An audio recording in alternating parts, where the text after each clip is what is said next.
Oh, oh Lord, have mercy. 6 seconds. Okay, hello, hi, hi, hi, hi, hi. Hi.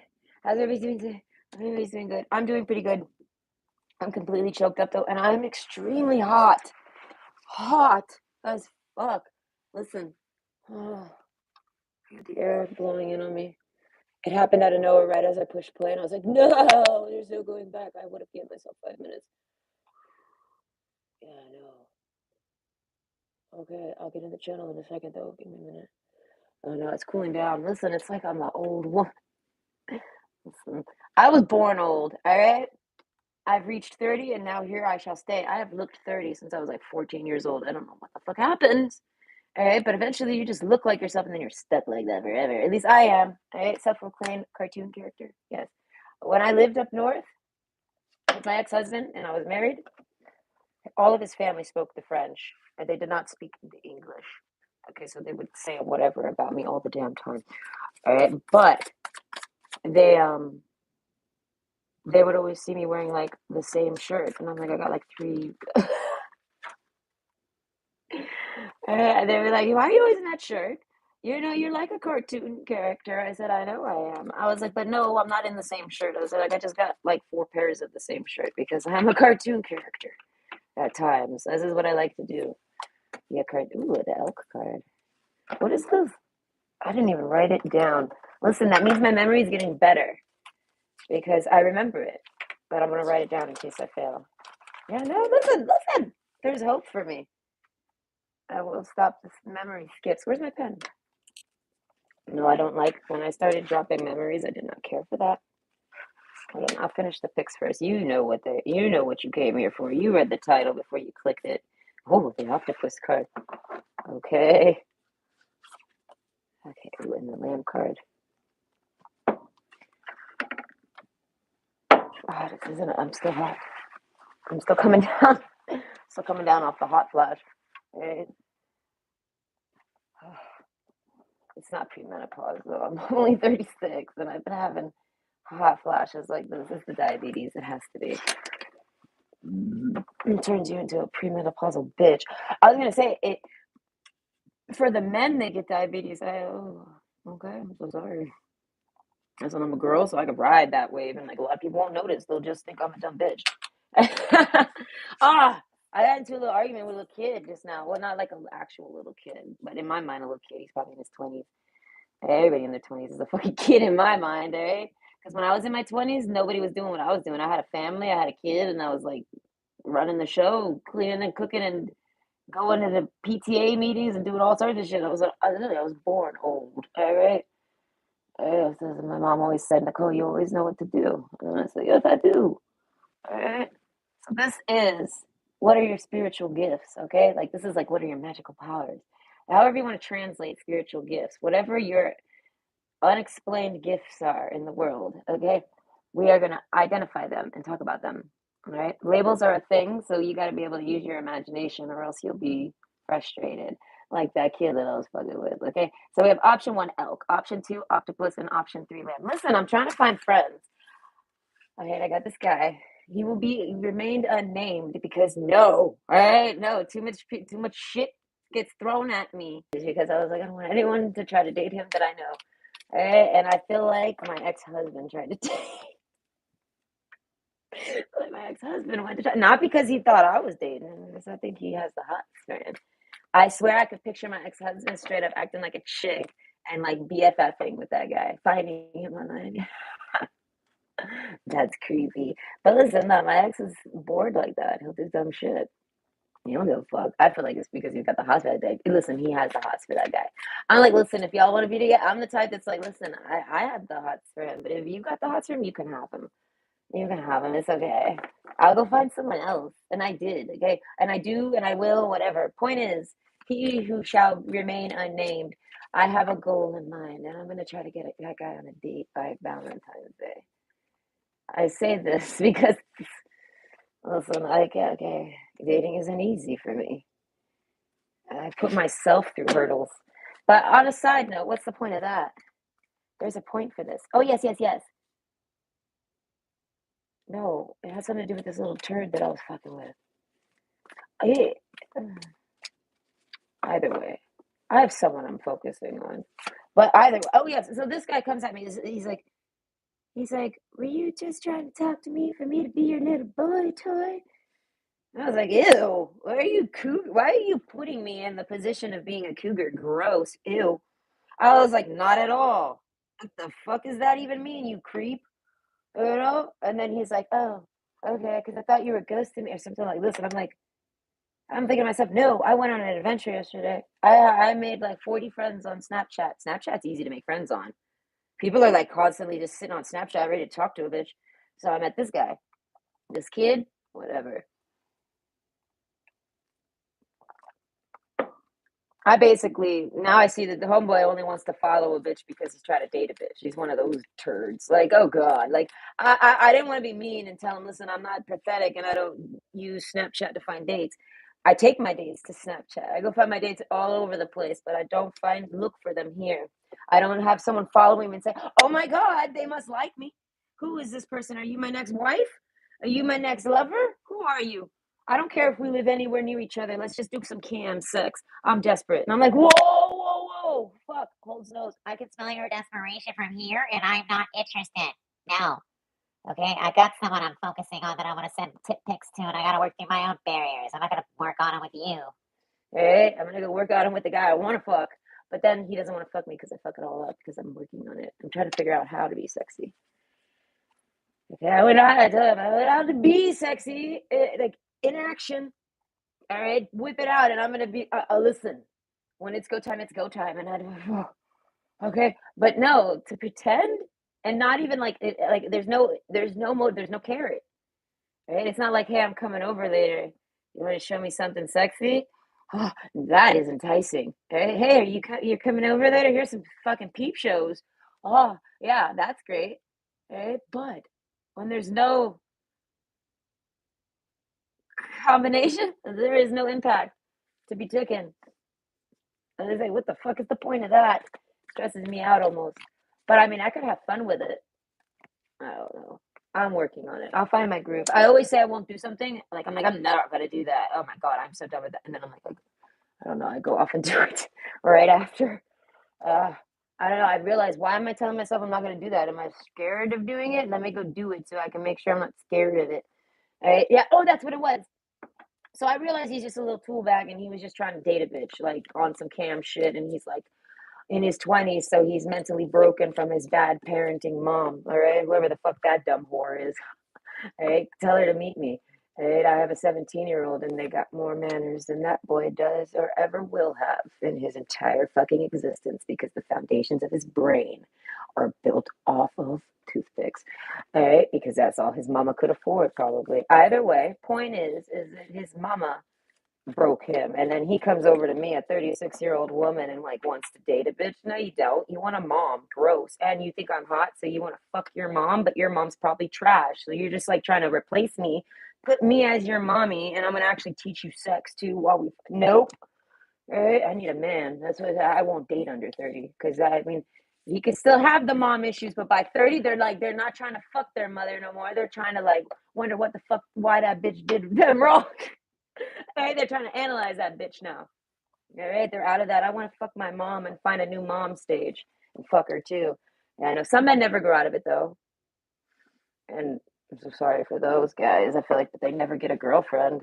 They end up lonely and pathetic for the rest of their lives. But either way, point is, or dating children, they become one of those people. They're like, I'm a map, and it's like, how dare you use that word, that acronym? I love maps. All right, fucking molesters. Chester molesters out here, and they're like, we want a flag. I could not believe that the Chester molesters tried to actually get in with the LBGYQ community or whatever that is. Fuck you. I'll shove my foot up their ass. I'll fucking burn that flag. I told them, how dare you? Oh, that's that squirrel. I have a squirrel here that's missing a tail. I think Mr. Butters. I think it was Mr. Butters that did it because Mr. Butters is a hunter, but the squirrel got away from Mr. Butters and now he has no tail. Oh, but he's the biggest, chubbiest squirrel ever. He's too cute. So when I see him all over my area here, I like him. I feed them. I haven't fed them since winter. I haven't fed them in a while. Uh, Anyways, back to this little turd. So What does he do? He starts like trying to talk to me, and I'm thinking to myself, he's like, you can talk to me about anything. I'm like, yeah, right. I'm like, fuck, dude, you're a little kid. Unless I talk about Fortnite, I said you're gonna lose interest. Let's see. I don't. I'm not gonna talk about Fortnite, boy. All right. I talked Fortnite with a little kid once because it was a kid, and he was like trying to show me his skin. Listen, it was one of those random things where we follow each other, and I'm like, what's wrong with this kid? Why is this kid trying to talk to me? I'm like, all right, what's up? I like go into like ants role. I'm like, I don't have any nieces or nephews. I was like, let's do this. I'll pretend. Shows me his skin. I'm like, I listen. I play other video games. I don't play Fortnite, but I can appreciate the collecting. I mean, the work that goes into getting something rare. And I'm like, oh wow, that's pretty cool. Yeah, I don't really think it's a good looking skin. No offense, whoever designed that Fortnite, you're trash. I wouldn't say, but overall, yeah, no. All Fortnite does is just bite off other people's shit and slap it together and act like it's new because it's been combined. Oh, fuck Fortnite. Either way, and everybody that loves Fortnite, they might as well be they might as well be sucking on a fucking human pacifier every day of their life. They're a fucking baby. That's just games for babies. Okay, I can respect the zombie slasher game over that because the zombie slasher game has like arcade style skill to it. I say skill because there is a skill to it. There's a rhythm to it. Listen, people that are good at arcade games, they can dance. Oh, they can dance. They just didn't always get on that dance pad. I never once got on the Just Dance thing. Never. I had a friend. Her name was Nicole. Okay, Nicole was having sex at 13 with like a lot of different guys from the neighborhood. Okay, and then she got pregnant at 16. So this wasn't a shocker. This is what blew my mind. She tells me I'm pregnant, Nicole, and I'm like, whoa, shit. I said that's. I wanted to say that sucks. Like I didn't know, but I was like, that you cannot say that, Nicole. I was like, oh, what? Wow. I wanted to say how, but then I'm like, I already know how they had sex. I'm like, well, who? And then I'm like, no, I already know who. It's her boyfriend. And I'm like, ah.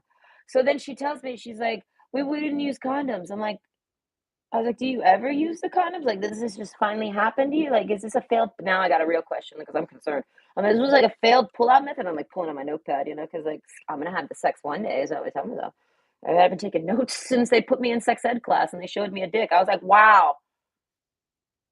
I started learning to draw it. Okay. And no, I have a man fetish apparently. And I'm like, I'm supposed to. Am I not? Listen, as a woman, if I'm gonna have any fucking fetish, I'm gonna want the penis fetish. I want that. That's the fetish to hit, guys. This is the one you want. I feel like if I'm gonna have a fetish or a kink or a whistle or whatever the fuck people do, I want it to be all about the penis. I feel like this is the prize in my mind. And my ex knows it. He's like, oh my god, I don't know. He misses me.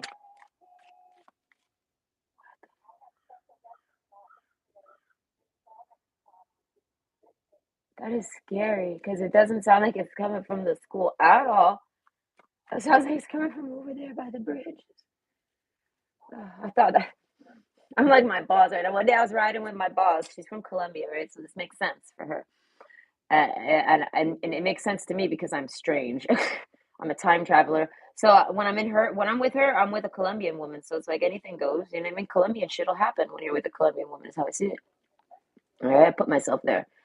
And she all of a sudden we're sitting at a red light. We're both just sitting there. It's like 7 a.m. We're both tired. I'm drinking my coffee, smoking my cigarette, and all of a sudden we hear like an alarm, like one of them that you crank. And we both look over and we're like, both our jaws drop. I look over at her and I'm like, and she says, "Is the gorillas?" I said, it can't be. I said, we're in the middle of Canada. That's impossible. I was like, what's about to happen though? I was like, is there a tornado? I'm like, it's winter. Oh, and I'm like, wait. I said, listen, this is Canada. I don't know what it is. I was like, it's probably just the police, maybe. And then it stops. It was not, I have no idea what it was, but it wasn't the gorillas. All right.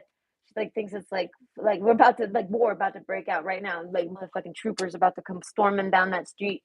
I was like, and I felt like it was too. I was like, no world order? Is it happening? Oh God. Is it, what is it called? Martial law? It's martial law. I'm thinking it's martial law. I'm like, I need to get home. I can't handle martial law. I need to go home. I told myself I know where I'm going this day. When this day happens, if that day happens, okay. happens, I know exactly where I'm going. Right? My ex knows where I'm going to because I'm the one. I told him. I said, "Listen, that's where I'm going. When anything happens, wars, you name it, any apocalyptic event, COVID. No, I stay in my cabana. All right, but when they start alarming those whistles and they have the tanks or anything, if this ever fucking happens, I know where I'm going. Yeah, I got a place already planned, and I got game plan, and they'll come with me if you want them. Yeah, I know, because I will live. Hey, call me a cockroach. I don't care. I will survive anything. I went through COVID publicly. Like I had to walk through it. I had to sit in a woman's shelter where like there was 2 or 3 new women every like 2, 3 days, plus like these other women that were like was what they do when they leave the building. Like I had to share bathrooms with them. Mm. I didn't get sick once. One of the women even got COVID, and I was like, damn. Like we're all sitting in the smoking tent. We were just smoking with her like 3 hours ago. I don't know. No one thought of it until she had the shits. I was like, oh, good. All right. But then she didn't have fever. And I was like, oh, we're in the clear, ladies. Trust me, it's not COVID. But they still isolated her. I was like, no, there's no fever. There's no issues. This is like a regular mom rule. Like, you don't have a fever, that means it's not a big deal. It's just a cold. You'll be all right. Fever is when shit's broke. Something's broke. Something somewhere is broken. All right. And if you have a cold, it's because of that. But either way, I want to get back to that turd. He tells me basically, he tries to act like I want to talk to him. I don't want to talk to him. I feel him to be a creep, and he's just going to perv on me anytime now if he keeps talking to me. And I already know he's not going to want to talk to me because I'm not going to sit around talking about Fortnite. Right? So I'm like, do you like psychic stuff? And he's like, no. And I'm like, he says he likes this, that, and the other. Anything. And I'm like, all right, what about that? And I said, well, that's kind of all I talk about. All right? And I was like, and he's like, oh, well, and I said, what about ghosts? You know what I mean? Do you believe in ghosts, or are you scared of ghosts and things like this? He's all like, oh, no, I don't do none of that. I don't believe in none of that. Sorry, Nikki, or sorry, Nicole, or whatever the fuck he called me. Sorry, so-and-so. I'm like, oh, no need to be sorry. I feel sorry for you. Allow me to show you. I was like, do you watch movies? And he's like, yeah. And I was like, do you like the Avengers? And he's like, yeah. And I'm like, and he says, oh, I see where you're going with this. I'm like, bingo, you fucking idiot. Tries to tell me I like he can't talk or be friends with me because I'm gonna talk about something he don't believe in. And it's like, but you'll watch the Avengers. You really think Scarlett Johansson's gonna come save you? Okay? No. All right. You think Superman exists? No. You wanna know what an actual fucking what it is? I feel like energy is where it's at. Everyone knows and has proofs of energies doing things. Am I wrong or am I right? I am right. But he'll sit around and watch a 3 hour fucking Avengers movie or an action movie or a horror movie. He'll watch even a real life documentary about a serial killer, most likely. Everyone loved the Dahmer series. I won't watch it because I need to watch it with somebody. It's one of those because I actually, no, I have a serial killer that connects to me telepathically. I watch out. Me and him are like best friends. Don't fuck with it. No, but he's too old for me. All right. How I know? I'll tell you my Halloween story. The year is 2000. I'm 13. So what year is that? Nicole? 10, 20, minus 7. Dang. That too. What did it do? 1999? Are we in 1999 now? Listen, I'm not good at math, especially when I'm not trying to do it. And also, I'm still staring at that tailless squirrel because he's a tiki. Yeah, no, what's 10 plus 3? I mean, what's 96 plus 3? Yeah, no, 1999 for sure. Okay, I'm focused again. Anyways, there is it's mounting up to Halloween. Halloween was like my indicator. Halloween, man. I got married non-intentionally. They gave me a date to come down to get the marriage. I didn't get to choose it, and they chose. All right, they chose the day before Halloween. I was like, oh, what a great day for this. I was like, this? I was like, is one of us gonna get shot? Is it the crow? Am I having to live this? But I was like, I don't know, what a shitty day to have it on. But either way, this is it. And then I had to wear a black pantsuit. You have to wear black to your wedding. Like I was forced to have like a doomsday wedding. All right, I ended up never even using my pretty wedding dress. I don't know. That squirrel has like a piece of bagel. I want to say it's a bagel. Yeah, like a bagel this big. Well, if I was squirrel size, it's like this big to his size. Whatever, forget it. Anyways, so yeah, I told him, I said, so you should consider opening I said something like this. I really can't remember right now. But it's something like consider opening your mind up, so you're not such a moron. And that motherfucker's like, fuck you dumb cunt. Oh my God, I hate you. I gotta go play Fortnite for 3 hours and break my remote. And I'm like, damn, I see why your mama gave up on you, boy. Alright. I got my own. My proof is in my pudding. All right. We went through something terrible though. So, but I feel like we'll be all right. Trevor Noah went through the same thing. Like, hey, man, Trevor Noah's story. I'll never get over this. My kid comes home and they're like, I'm like, what is it? They're like, you know who Trevor Noah is? I'm like, of course I know who Trevor Noah is. I was like, we watched a stand up of Trevor Noah like last year. And they're like, oh, I was like, yes, that's Trevor. My kid is very oblivious to things at times. And so I'm like, yes, that's Trevor Noah. And they're like, oh. I said, yeah, he's a stand up comedian. She's like, I had no idea. I said, yeah, I don't know. There's no problem. What's up with Trevor Noah, though? Why you look so epiphanied? Because they do. They're like, I'm reading his book in school. They're making me read it. And I'm like, all right. And I wasn't expecting this. And they're like, and it's the same exact story as us. I said, what do you mean it's the same story as us? And they're like, well, hear me out. They're like, you're like his mom. I'm Trevor Noah's mom right now. Like in the story of Trevor Noah, I play the mom, but this is my real life too. So like we share this story. This is more proof for my kid and for anyone else that little certain life patterns, life paths, they exist. Right? This woman ended up living the same exact life as me, but just a little different. She had a Trevor Noah. I had my kid. Right? But they're the same kid. Right? They're good kids. But either way, as I told you, Trevor Noah is like the fucking Jesus of stand up. Okay, stand up of stand up comedy. He can get away with everything. But I feel like it's because he's being honest and he's being genuine and he's not an angry person. So it's happy stuff. Everybody likes it. Either way. Listen, man, I'll never get over it. Kicks a fucking bag. I was actually gonna go see Trevor Noah. I was gonna convince because my ex-husband likes Trevor Noah too. So I was like, oh my God, this is amazing. We could actually maybe go do something more for once in our life. We got all this money, but like we don't do jack shit with it. I was like, can we maybe go see Trevor Noah? I was like, we were riding down the street. I was like, oh shit, he's gonna be here in March. I was like, we could do this for my birthday. I said that would be so fun. And then he's like, oh, yeah, cool. So we plan to do this. And then COVID happens February 18th. And you got to wear masks. And like everything goes crazy. By March 18th, no one's allowed out the house anymore. So I was like, damn. I was like, will Trevor Noah ever come to Ottawa again? Maybe. Maybe. But not till I have a date. Because I have no date now. So Trevor Noah, stay wherever the fuck you are. Because I want to come to your show. I have a feeling you don't come here often. It's just Ottawa. Listen. I was walking to the train station, right? And they got nothing but their Sentinel stuff plaqued everywhere. And I was like, oh, poor Ottawa. I was like, I mean, I come from Miami. I got the Dolphins under my belt. Listen, the Heat were the Sentinels for a very long time. So fear not. Everybody's got their day. That squirrel, he's there. He decided to finally come back. I don't know where he went, but he came back. He sat right here and he's going to eat. And he's like staring at me. He's too cute.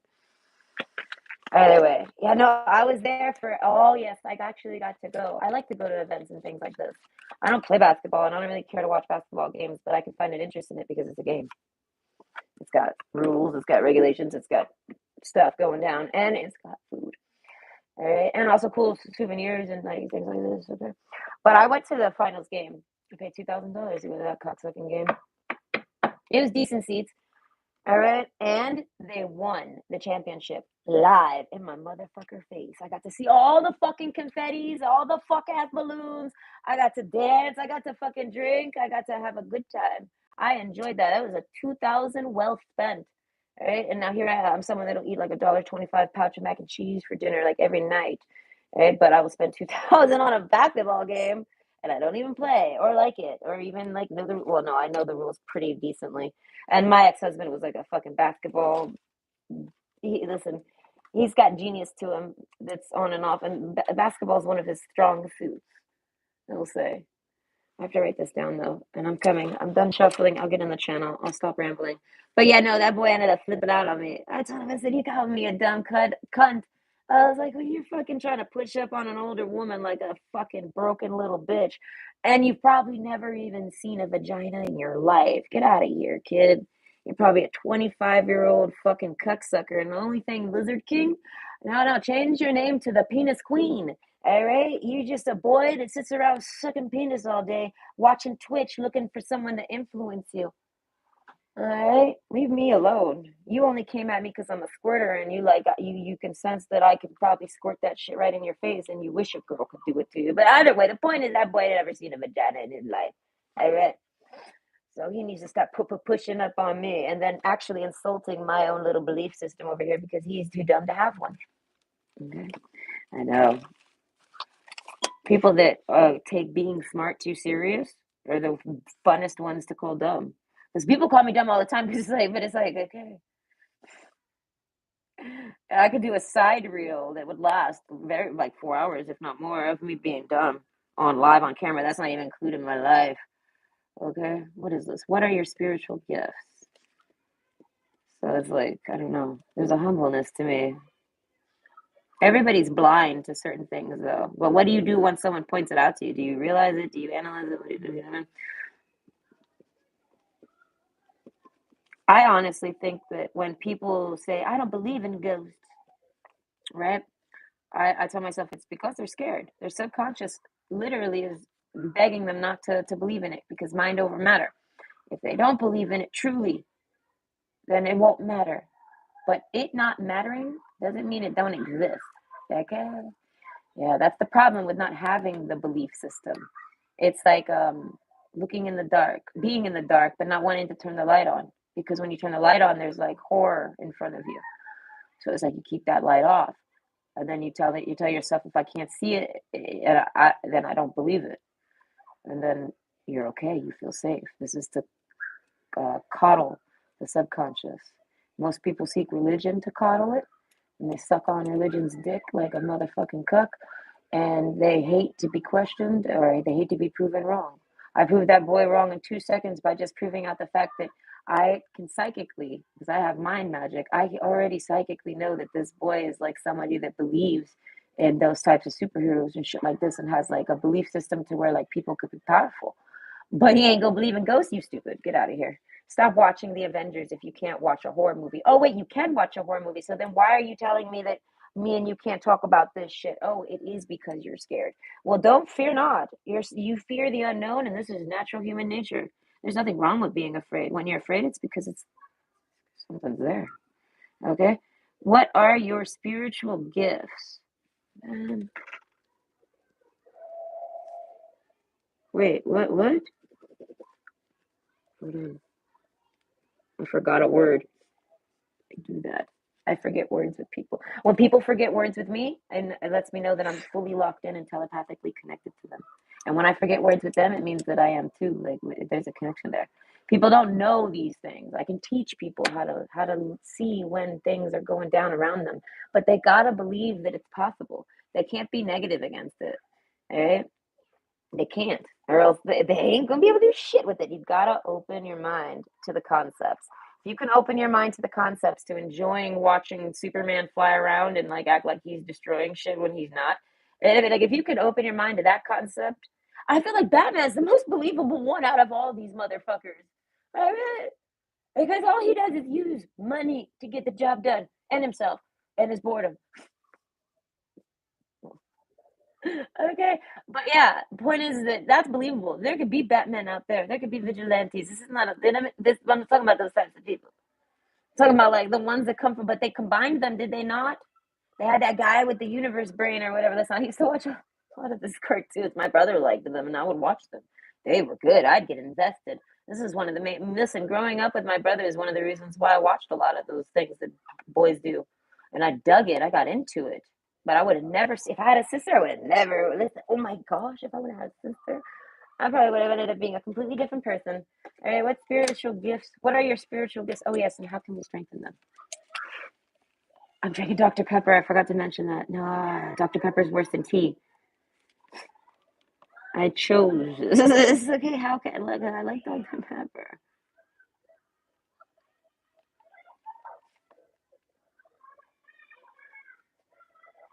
I think I spelled that right. Spelling is not my strong suit. Talking isn't really my strong suit, but it kind of is. I have to practice it. Oh God, and I gotta get in the channel. By the way, hold on, I'm coming.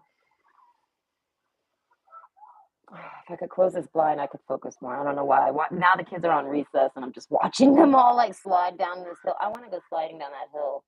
All right, I need to put on my. I have snow pants. I need to do that, and I think that'd be fun. Either way, yes. Hi, I'm back. I'm sorry. Okay, if you waited through that rant, I'm so sorry. I didn't get in the channel, so I didn't socialize. But either way, we have what are your spiritual gifts and how can you strengthen them? I haven't done this one maybe in like 6 or 7 months. Right? This is fun to do every now and then. Time flies. Like it feels like I don't know how long ago, but it doesn't feel that long. But it was. By the way, and it was a request. So I figure once it's been requested, that means people like it. So I try to repeat things. Either way, option 1, elk. Option 2, octopus. And option 3, lamb. So go ahead and pick your pick. And I'll see you at your pile. And it's going to be about 30 to 35 minutes for each pile. I want to say more so to the 35 just because I'm going to end up talking. Spiritual gifts? Oh, this is when I get to open up my box and be like, listen, guys, let's listen to all the crazy shit I can think of. But it makes sense. So, I mean, how crazy is it really? You just got to be crazy to think of it. It doesn't mean the concept is crazy. These little people don't understand. I know, right? This mind confuses myself rarely, but it does confuse me. All right. So I'll see you at your pick. Okay. I need to close this window. That's what it is. That little girl right there. Oh, God, that girl, too. There's 2 girls out there wearing hot pink. One has a hot pink hat. This is like elementary school, so they're really little, but and it's totally cute. Cute clothes, cute little kid stuff. And this one's got a super duper hot pink coat. Oh, it's driving me mad. Right? We'll just blame it on the color pink. That one's got a coat with pink and black. Oh my God, pink and black kill me. I gotta stop. I was told, I read that, and I believe it because I've been testing it. Oh gosh, it's true. Because colors trigger things. It's kind of like red for bulls. It's pink, but it's women, and it makes them go fucking nuts. All right. There's some pink out there. I keep staring at it like a zombie. But I feel cooler now. I'm not so hot. I don't know what happened with that heat wave in me. Okay, I have to get in the channel. Hold on, I'm doing it now. No, wait.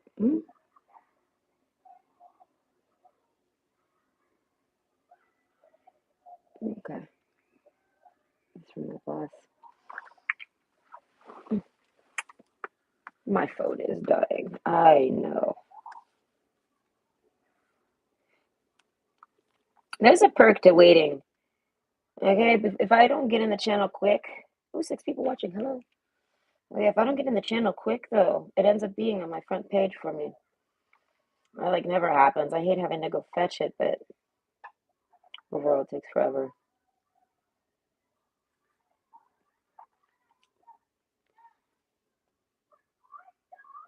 Hi, Cotton. Thank you. Back at you. Oh, I'm doing really good today. So far, so good. So far, so good. All right. Ooh, from California. Okay. Yes, it's his. Oh, I remember you. You've been here before. Hello. How are you? How have you been? Your name is like ridiculous. Oh, Santana. I'll just call you Santana. Yes. Hi, Santana. How have you been? You love I love arcade games. Okay. I want to go to the arcade here, and have some fun. I got my ex-husband to go with me on date night before we broke up. And all he did was sit there and fucking argue with his ex-business partner. And I was like, can you not ruin my arcade night, you fuck? Ah. And I did the best I could, but I was like, I'm coming back for you. It's called like Funland or some shit like this. I'm like, I'm coming back for you. I was like, I'm gonna bring my kid and I'm just gonna spend as much as I fucking want. I brought my kid with my ex-husband the first time we went to go there. We've been there twice now. Well, I've been there twice. This is this big arcade in my city. I don't know. There might be other ones, but this is the closest thing to a Grand Prix I'll find here. I'm impressed that they even have this because Florida we have this one that's two. It's 2 buildings. It's also got the go karts. It's got roller coasters. It's got everything. I don't know if it still has. I think they got rid of the roller coaster because it was old fashioned built out of real wood. It was an old wooden antique roller coaster that they built. I watched them build it. and then eventually it didn't last. They had to remove it because it was not safe anymore. Pac-Man and pinball. I like pinball when there's nothing else around. I like Pac-Man when I'm on my couch. Listen, I got Pac-Man with my Game Boy, and I just would sit on my couch all day playing that shit, and then I'd go to work, and then I'd go back to my couch. I had no systems. My house flooded. I had a house flood, yo. I've had 2 fires and a fucking house flood. Yeah, I was living in a hotel with a fucking game. I was like, I'm buying a Game Boy. Fuck this world.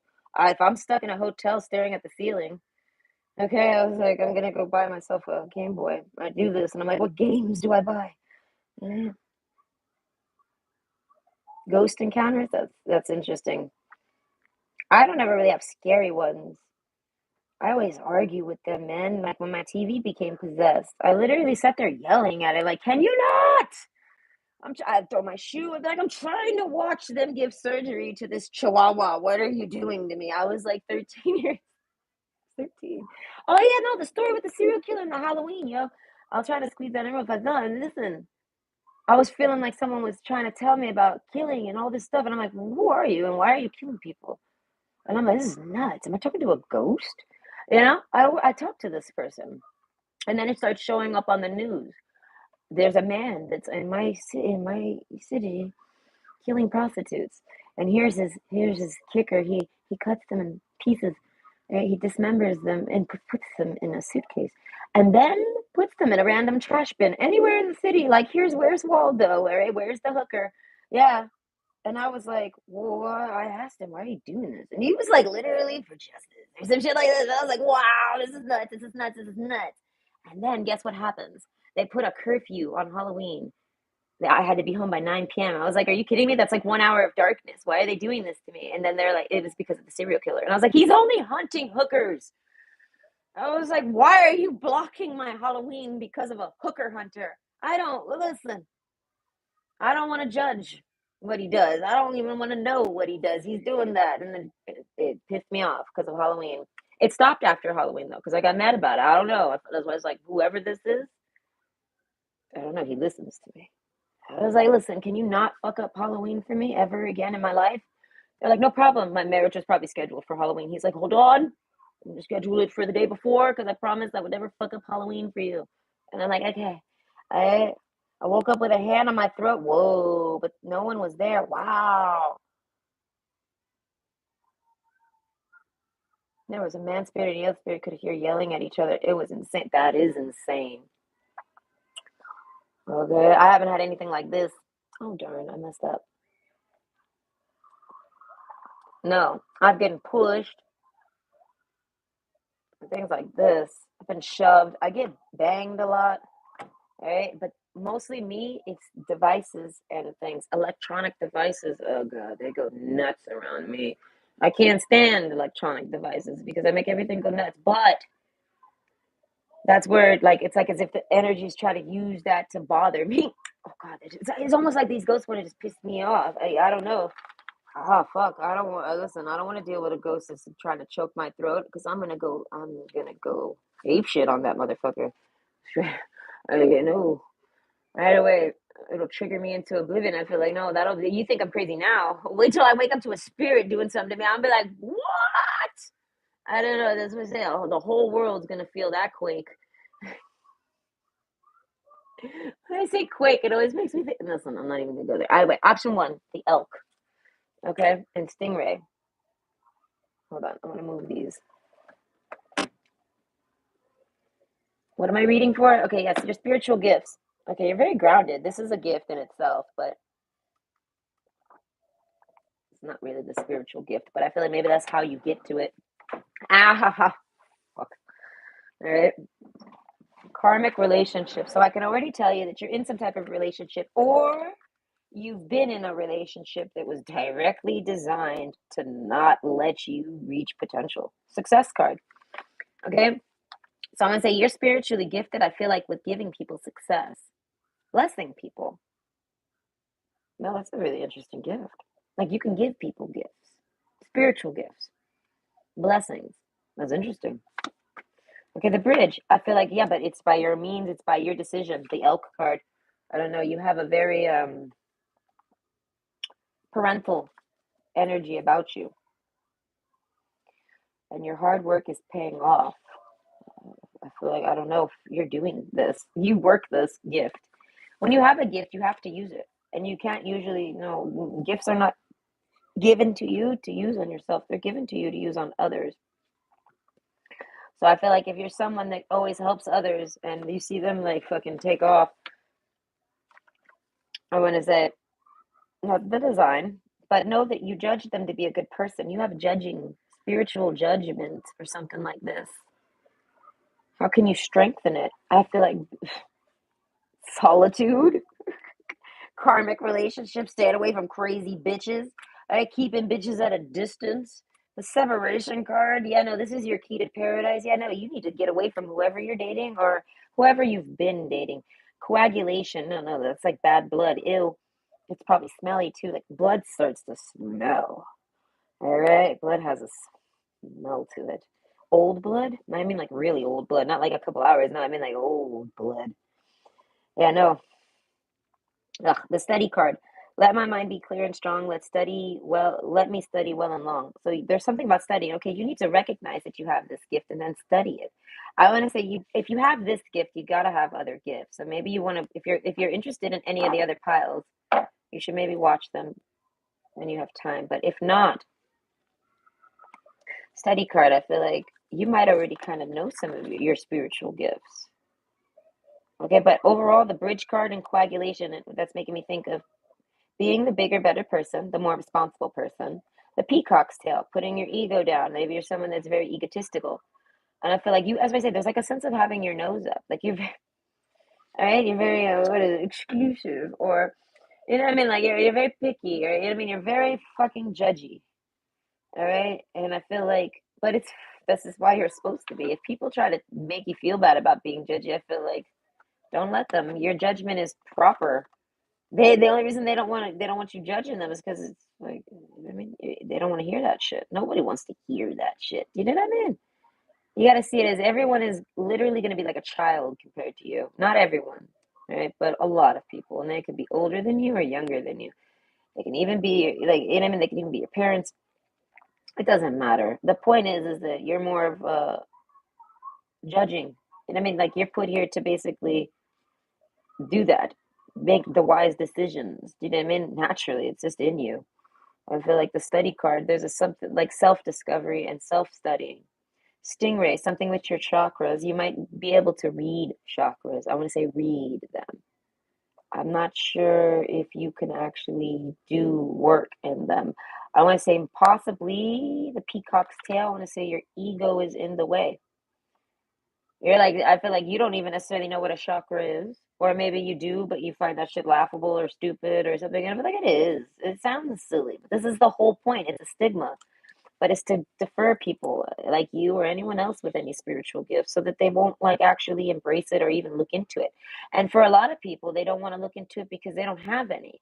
And then they get angry. So they're like, they don't believe it exists because they don't have it. A lot of this is imagination. If you can imagine it solidly, it's because it's real. The logic makes sense.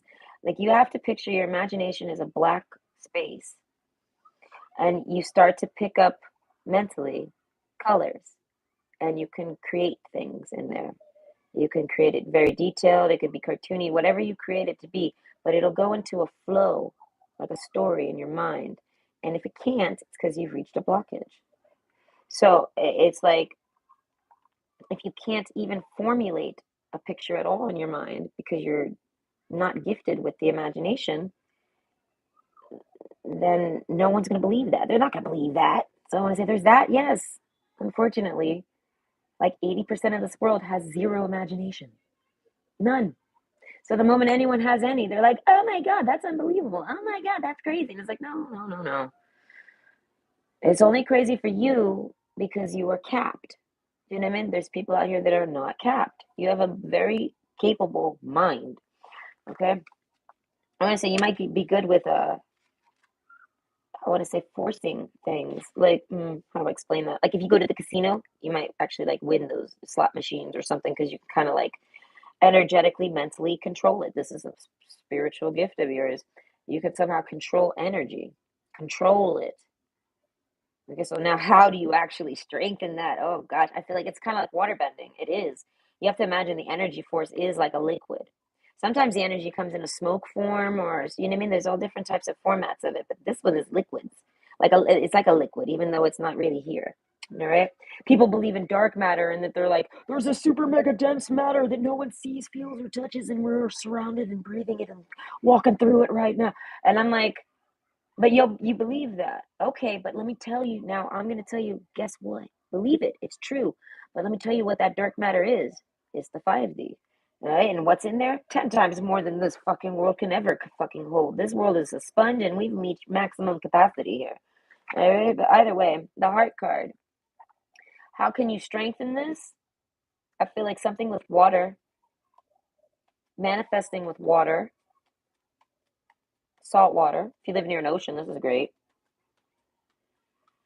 And it boosts your mental influence. You have a mental influence, and I feel like, and you can boost it. But it's because you're the elk card. They're like, you're an influence the world needs. That's what it is. So I feel like this is at a time where people need a particular help that no one really knows. There's no trust. Like there's like 50%. Who cares how much the percentages are on this one? But there's a big percentage ratio here where people don't necessarily believe anything they're hearing. They got conspiracy theories. They got proof saying that it's a lie. They got some people proving that it's not a lie. You're just stupid. There's so many different little debates, right, going down about everybody feeling lied to and uneasy and wanting answers. And the government's lying to us. There's aliens in Area 51. History is a lie. And listen, it's all real. That's all true. Everyone has an unsettled feeling about it, except for people that like are completely too stupid to imagine it. So they're like, that's not true at all. I'm going to my 9 to 5 and I'm going to come home and I'm going to play my Fortnite and I'm going to go to bed and then I'm going to wake up and do it all over again. I have no imagination, so no one else does too. And it's like, no, no, no, go to your island, go to your corner, get the fuck out of here. They're like, the rest of the world has got plenty of imagination. All right. So that's why I say a lot of people have learned to turn on their imaginations during COVID because of isolation. And a good for a bad. All right. When someone does something evil, you could always find the good in it. Always. It's everything bad to you or good to you is always for your benefit. Everything is given to you for your own benefits. And I feel like the more you disagree with that, the more you end up not getting benefited from your own benefits. By the way, you're someone that gets in your own way from giving yourself any getting and receiving any gifts from other people. So you know other people that have spiritual gifts. I want to say you might know someone who can help you and give you spiritually. They can give to you, they can contribute to you. I don't know. I feel like you have to repair this relationship. There's a bad blood sense. The elk card. Like, fuck, dude. I don't know. Study. So, something about isolation. Like I said, no dating unless it's a good person. And I feel like you don't necessarily got any good people around you. No, with the Kairos card, it's making me think of like a transfer. Like, you don't got no one near you that's like you. And listen, a lot of people aren't going to want to hear what you have to say. I feel like the more people reject it, then you could literally see it as, wow, they really lack that much imagination. Shit. I see why you stare and like it's a real superhero when you watch TV because you have no idea what the real world even has in store for you because you can't do it, all right? And it's like some people can't do it, but you can. There is a sense of of it being like scales or like as if I was to flip my clock here, like something's been flipped, an energetic. Like I said, COVID caused a lot of people to get more into their imagination, to get more happy. And then I want to say, this make me think of it, all those different little social apps, especially like TikTok, where people can do a bunch of dumb shit real quick. Oh my gosh, I want to say they became like, you know what I mean? Bedroom heroes, I want to call these motherfuckers. They're little bedroom heroes. They're just sitting around doing jack shit in their bedrooms. All of them. Every single fucking live stream you go on there, they ain't doing jack shit. They ain't talking about jack shit. They got nothing important to say. All they do is try to be a little social justice warrior or a cool guy or this, that, and the other. No one's doing jack shit. The best stream on there I found was this guy that was doing paranormal stuff, but then he won't even go to TikTok because he can't take that shit serious. And I'm like, I don't blame you. None but bedroom heroes there. And what's funny is that like they get like all these views or they'll get like all these followers and then they don't follow other people back. Like they think they're a fucking celebrity because of TikTok. And it's like, no, TikTok is side piece. How many times I gotta tell y'all? TikTok will die off just like how Snapchat did. Listen, I just realized that Snapchat even had music overlays. I was like, oh my God. Listen, I've opened the Pandora's box of so Snapchat, and okay, I made like 50 friends yesterday, and I talked to at least like 30 people. All right, I ended up with two whores. I got two whores on my dick. No, they're not really on my dick. These are automatic whores. These are like bot whores. They're all just sending me tons of like panty, like they're snapping their G strings in my face, and they're like grabbing they have like no ass, and they're like grabbing it like it's the end of the day. They're trying to jiggle it on me, and I'm like, what are you doing to me? And then I got this one guy who's like, how old are you? I was like, 36. How old are you, kid? And then he's like, 25. Me and my girlfriend, we fuck around and we fuck like five different people together and we film it. I'll send you 5 free videos or 5 free pics. And I'm like, yuck, take you and your dog ass girlfriend back to the dumpster. I said, I'll pay you money. How much do you charge? I'll pay you double to go burn that fucking footage. No one wants to see that nasty shit. All right, did you put a bag on her head? No one wants to see that, you Snapchat motherfucking whore heroes. That's all Snapchat is a bunch of whore heroes. All right, they're like, how whorish can I get and how many people will love me? And then they realized this works. Let's make a cam show and get real money. Get money off it. That's what I listen. I judge every app for what it's worth. I'm on there as a normal person and I'm just dealing with this nonsense. I'm like, get out of here, 20-year-old. I'm 36. Your mom's a fucking moron.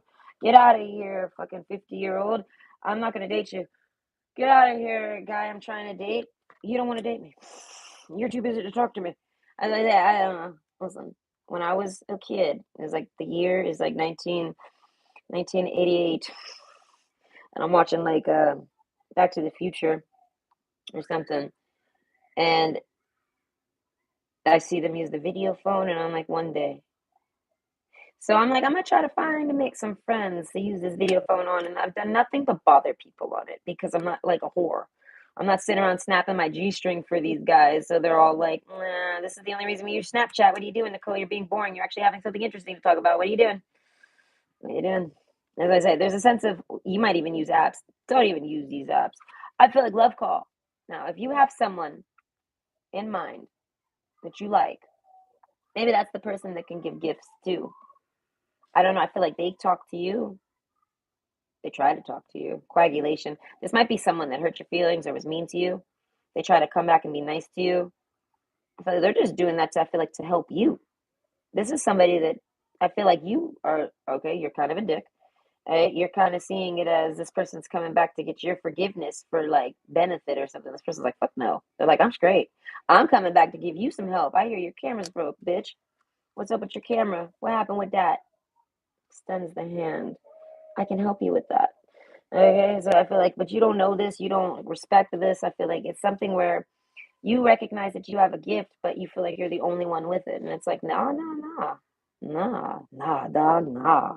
I feel like I feel like you have someone around that can teach you firsthand teachings. I feel like with how to work energies. This is maybe someone that studied it. They've studied it. You're studying it. They've studied it. So they feel this is somebody that wants to talk to you about it. Talk to you. And this is somebody that knows you have a spiritual gift. They might know certain ones. Love call. You feel like this person's obsessed with you. You feel like they talk too much and all this blah blah blah blah. Like this is like a you. I don't know. You're kind of too full of yourself. I want to say, but I don't know. It's kind of expected because you're kind of a big deal here. All right. Dragonfly, but this person doesn't see you as a big deal, not at all. I feel like this person's a bigger deal. They're like, I don't care how big you are, I'm bigger. I don't know. They're like, I'm double. Either way, the meditate and contemplate card. So overall, you have deep thinking. You might not be good at actually speaking it. Oh wow, you have actually like a mind power. It's like a spiritual gift to make others speak for you. They will say exactly what you want them to say. Okay? They'll do things like this, but you have to focus and concentrate. I feel like it'll happen randomly on you though. Like people will start like just behaving like it's like possession. You can take over people energetically. You can work energy. And with it being all right, hear me out. Gosh, that's interesting. With it being water being like the main source of current for you to work. All right, you have to literally be like Katara and bloodbend. But it's something with the brain too. you don't make people do things, all right? But you kind of like you mentally influence people to do things, and this includes doing things for you. And I feel like if you subconscious, like that, you might be strong enough, powerful enough to where you do it and you don't realize it at all. Your subconscious is always just playing everyone around you like a game of chess, something like this. The festival card, though. Okay, I feel like you have to somehow festivals. This is making me think of fires and maybe fireworks, like old-fashioned festivals. So I don't know what kind of festival. Like I'm picturing tents and a sausage festival, a midsummer sausage. Yeah, no, it's okay. Okay, create an energetic blueprint for a fantastic party or event. And Mystic Star. So basically, you can read energies, you can manipulate energies, you can work energies, and energies are in people. And energies that are not in people, those are ghosts. Okay, they're everywhere, and they can go into anything, trees, plants, stuff like this, people. Do you know what I mean? So you can kind of read when a person's having like an energy take over them or something like this. There's like an exorcism vibe to this. Either way, point is that you're the elk card. The elk card's like a very good parental figure. The heart card with the clouds, King of Wands. I feel like you never really get to do anything beyond being the elk. So I feel like you don't got much of a sex life, but you got someone who's like in love with you. I don't know. I feel like you're like the squirrel running from this squirrel. And she's not mad, a mim squirrel though, you know? But it's that type of you're treating her like she is. And they're like, no, I'm only chasing you because they must, that's why I say they know more than you. They can see that you're just like them, but you're maybe like the male or female version of them. They're like, hold on. So this might be someone that was mean to you, and then they want to make up with you because I don't know, they see that you need help. And they're like, listen, no one's going to be able to help you, but I can. The people that can help you are far and few. And this is one of them. They're like, I'm not far, but I am few. We are few.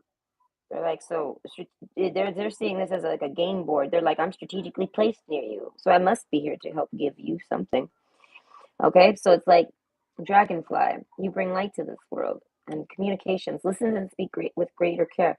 You need to listen to this person more. I feel like they're trying very hard to see if you know who you are or what you're capable of.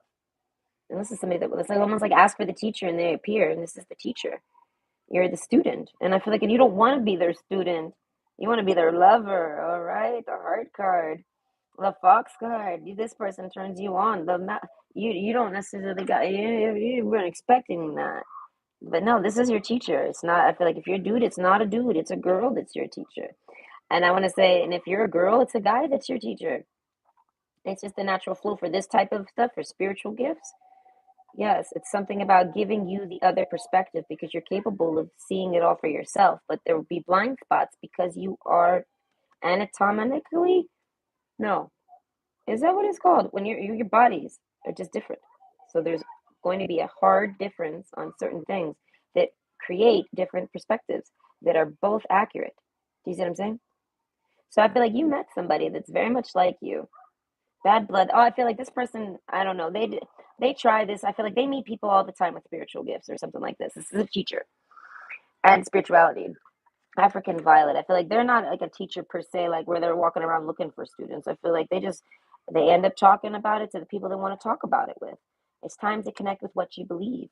So they talk to anyone about what they believe in, and then other people will want to talk about it with them if they have an interest. And I feel like in this person will begin to teach anyone that shows interest as if they're a student.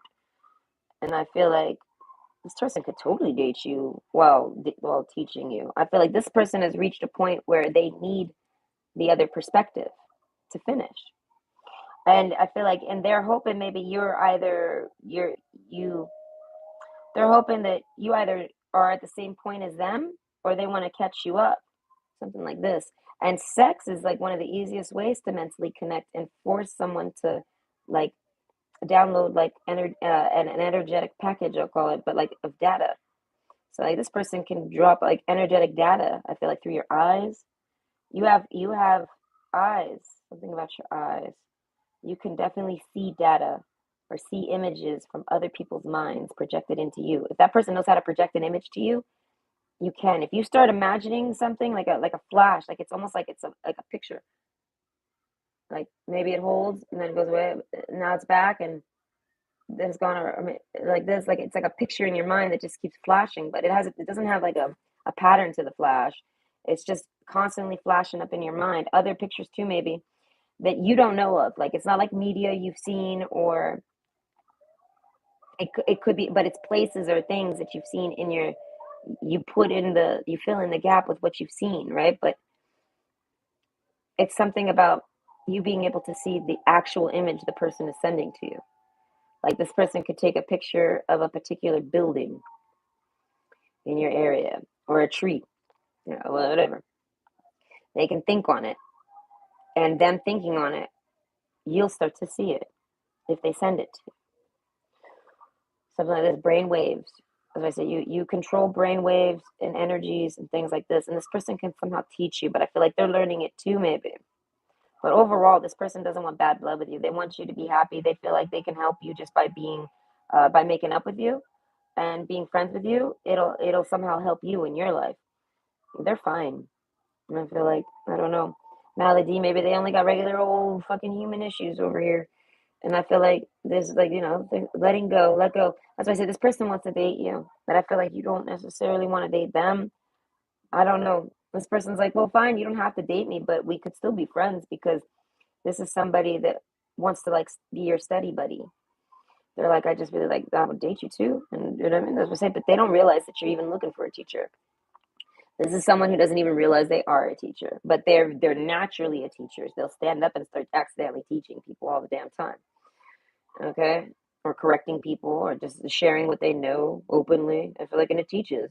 This person just doesn't even realize it. But enjoy the pulsing light of the firefly, but don't hold on too tight. So as I say, this is somebody I feel like you really like them. I mean, you want to hold them tight. I feel like, I don't know, the dragonfly card. It's like you caught a dragonfly or you caught a firefly and you don't want to let it go, but you can't hold on to it like that. So as I say, this is like someone you let go and walked away from. But I feel like, no, there's a reconnect you need to have with this person. They're not a karmic. It's karmic relationships here. No, this isn't someone you need to avoid. This is one of the reasons why you can't have no other buddy and no karmic relationships around you, because this person is likely gonna merge with you.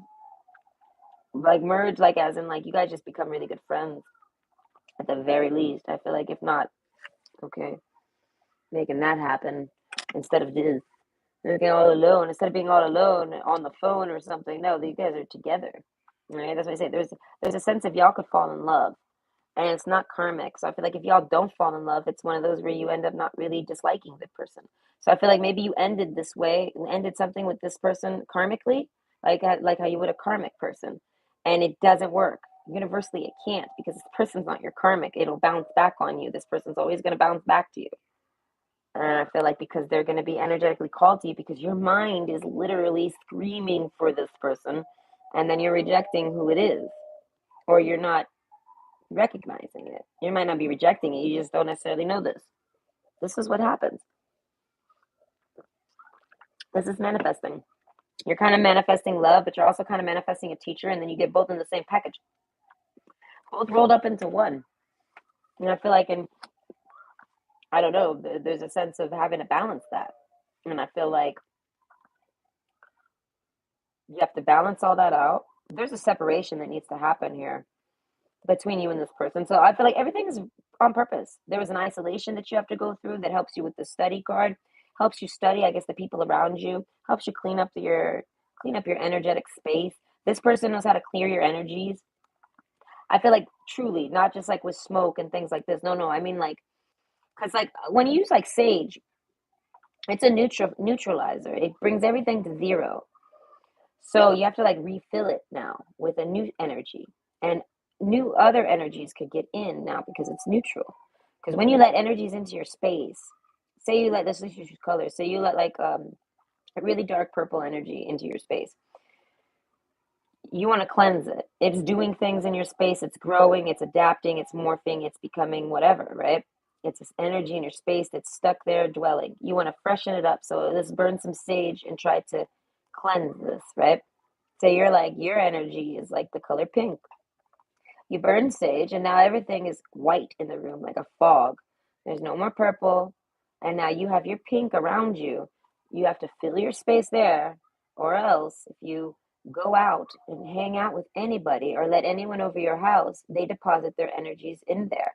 And then it creates different colors all over your home and spaces and things like this and presences, and it creates its own staticky storm of energies because none of those people know each other or they clash and you have to clear the energy again. So here my goal is to always have your space filled with you and who you are. So if we use sage all the time, it neutralizes all the pink that we've put into our space. You know what I mean? So we don't want to neutralize. We want to extinguish. We want to exterminate. We want to remove. We want to cleanse, purify. You know what I mean? Not neutralize. Right? Because sage does do nothing but neutralize, but it'll come right back. Say you live with a roommate who's got a negative energy with them. If you use sage all the time, you have to sage every day, and they come over every day, and it's always gonna residue, right? So you can't sit around doing that. You have to solve the problem. You have to fix that person, get that person out of your house, or exorcise the demon. I was saying, you got exorcists. Oh my god, I'm picturing someone I know right now randomly in a suit that looks like an exorcist, and I'm like, he looks so silly in that suit. Oh god. Can I wear a pantsuit? Is what I'm saying. And I'll wear the pantsuit. I'll be like the Celine Dion of ghost hunting. Exorcisms. Yeah. No, I like tease. But anyways, let go. That's what I say. This is someone you had to let go in order to get back together with. And I feel like if you're talking with this person, this is the person. If you get all these little lovey vibes, this is the person. If they make you want to run away because they just talk too much, this is the person. They're designed to drive you nuts, but you're gonna run right back to them. It's like I see these squirrels playing with each other, like they're playing. You like somehow lost touch with this. You have this. I feel like they're helping you kind of gain it back. Like there's a touch and go with you and this person, but it's exciting and it's fun. And I feel like it can only become bad, like bad blood, if y'all don't connect and like clear the energy. Like if they can't read, that's what I say. There's a sense of you being an energy reader, and this person is too. And they can teach you how to read it more refined, like and understand it. I feel like this person is extremely fast, so they can help learn with you too. There's something about this person being a good problem solver for you. That's why I say I feel like this person, you're someone that has a lot in your mind, but with the elk card, you don't really got many ways to express it. You're kind of blocked off. It could be literal, like there's nothing you could do. You might not be able to actually speak. If you say that, everyone's gonna fucking know. You'll lose your job, or you know what I mean? Even if it's something that person can do it, they do that, and neither of these actions are necessarily wrong. But for you, it's like fuck that. No, you get the third degree, but this everyone else kind of just gets like the overlook or the slap on the wrist. So it's like there's a sense of you not really having a comfortable outlet, and I feel like, and this is gonna make you sick. The malady card. So if you're catching a lot of colds, it's because you're having some type of psychic buildup in your mind. This person can help you release it. I feel like sex is always the easiest way to release it, and this is a good person to have the sex with because they're the teacher. Okay, as I say, this is senpai. Okay, but I feel like they don't necessarily know it. They feel like you don't like them. I don't know that, but this is somebody that's like a squirrel. They're willing to they want to chase you. I don't know what they're gonna do when they catch you. I feel like when they catch you, then they run. They're like, oh gosh, and then they run away, and then now the boy squirrels chase the girl squirrel, and they jump through trees, they do all this stuff, but then what do? They go back to they end up going to the same nest at the end of the day. Like this is just how they play. You know what I mean? So I feel like you have a really fun play with this person romantically. I feel like, but also like this. And this is like a friend of yours. As I say, but they're not, but they are, and they can be. Meditate and contemplate. Who the hell knows, right? That's what I say. You have a calling to this person because you're calling them. They hear the call and they're coming to you and they're trying to help you. But I feel like they can only help you if you want to help yourself. So this person just doesn't want you to be mad or hate them or dislike them. This person wants positive energy and communications between the two of you. They want you to know exactly how they think of you and what they think of you because they don't want they don't want you this person's blocked. This person, you can't read this person's energy. Never in a million years. Nope, nope, nope, nope, nope. And I always say you have this gift. This is a gift for you to keep you safe. It's like the picture like on Wow, the divine bubbles. the DI bubble or whatever that is. It's something like this, where you're covered, you're shielded. No one can read your energy. It's kind of like you have a white aura at all times. And the white has all of the light in it. It has all the different colors. It's the prism, you know what I mean? You could even have a black aura. It's the same concept, but you're not, I feel like maybe even gray. It could be like a smoke screen. But overall, your energy is not readable by this person, and this person's like a professional energy reader. They pick up on other, this person picks up on the energies around you, but not you, ever. And you are the same for this person. You'll never, ever, ever be able to read this person properly. You will. First instinct is always going to be right. And I feel like, but then you're always going to second guess it because then you're going to hear all of the other energies that are around this person that they're around.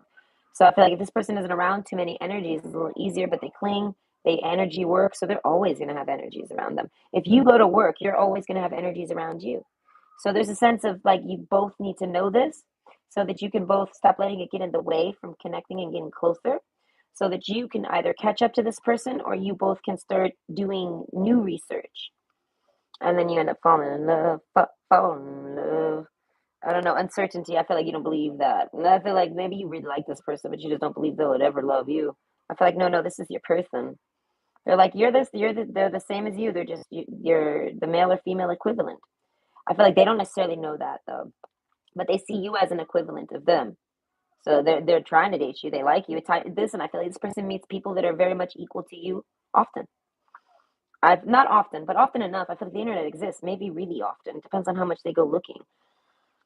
Okay, I feel like this person hears the calls of other people just like you asking for them, but you're the one that's near them and they like you. Like they see pictures of these other people, they know that okay, so it's like they like you. If they express love to you and they drive you nuts, but you like but you love it. Well, if it ain't happening, you're kind of like, oh, you're like, oh, you know what I mean? Like there's a sense of feeling like this person smothers you, but they don't. They're just talkative, so they kind of do, but they kind of don't personally smother you, and you basically avoid it, but then you miss it.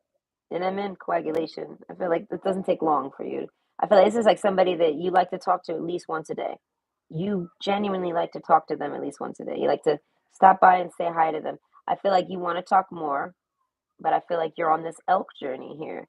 And I'm like, you need to include this person. This person might even be asking for it. Chakras. I feel like this person can read chakras and they can teach you how to read the chakras. Maybe they don't know a lot about the chakras, but overall they see a chakra blockage with you. I want to say a crown chakra blockage specifically. And I feel like if this person can reconnect you to your own higher self, that's what it is. This person sees you as a disconnect. So this is like somebody, that's why I say, you're an energy worker. You're just like them. And they want to talk to you and tell you about all the things they know about you and what you can do. And they want to see what you could do. I don't know. They want you to learn how to strengthen these things. But I feel like this is somebody that I don't know, they don't know how to teach it to you without just telling you about themselves. So this is like that's their method of teaching. I feel like that's why it's so natural. They just talk about what they do to you, one on one. I feel like they go into different details.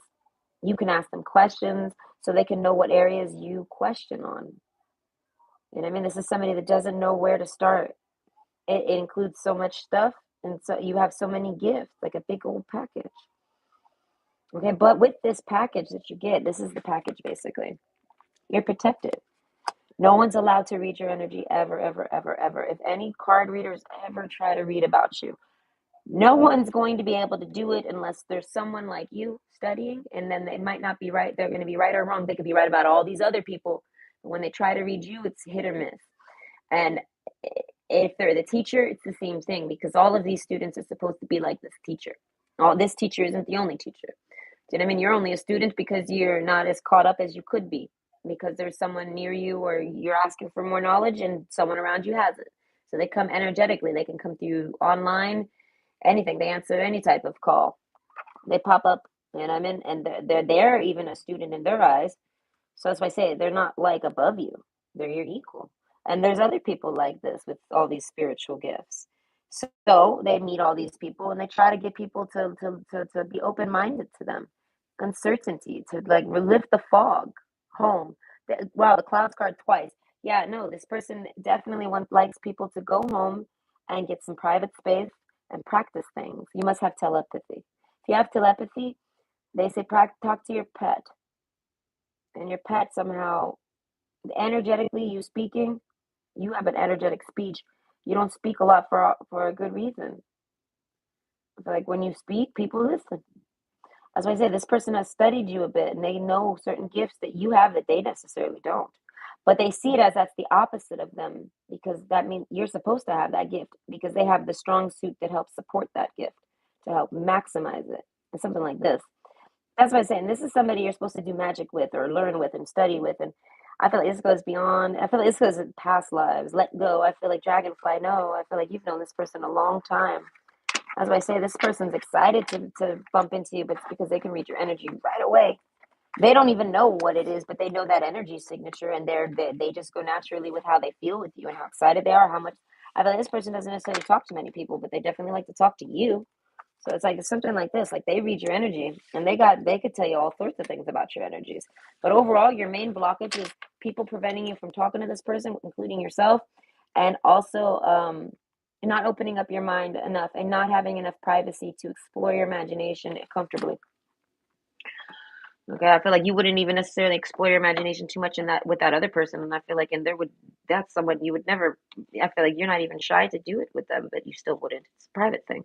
As I say, you're a little more private about your magic and gifting and things like this, and this person's like, I'm open about it because I'm the opposite of you, but you one and the same. So they're like, your thoughts are supposed to be spoken by this person, and their thoughts are supposed to be spoken by you, kind of like there's a mental mind swap. So that I don't know, it's so that basically you guys could do some type of mind trick. That's why I said this person wants to do mind testing, magic testing, spiritual gift testings, and things like this, and trying things, and they're looking for a partner. Okay, you know what I'm saying? And they see you as this partner. I don't know, they like you.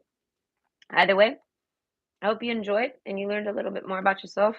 Give you something to go investigate. I want to say telepathy, energy reading, energy sensing, energy manipulating, chakra cleansing. I feel like all of them. Like some people are sexual healers, so they're root chakra cleansers and they use their root chakra to do it, right? It's a very fundamental way to do root chakra work, right?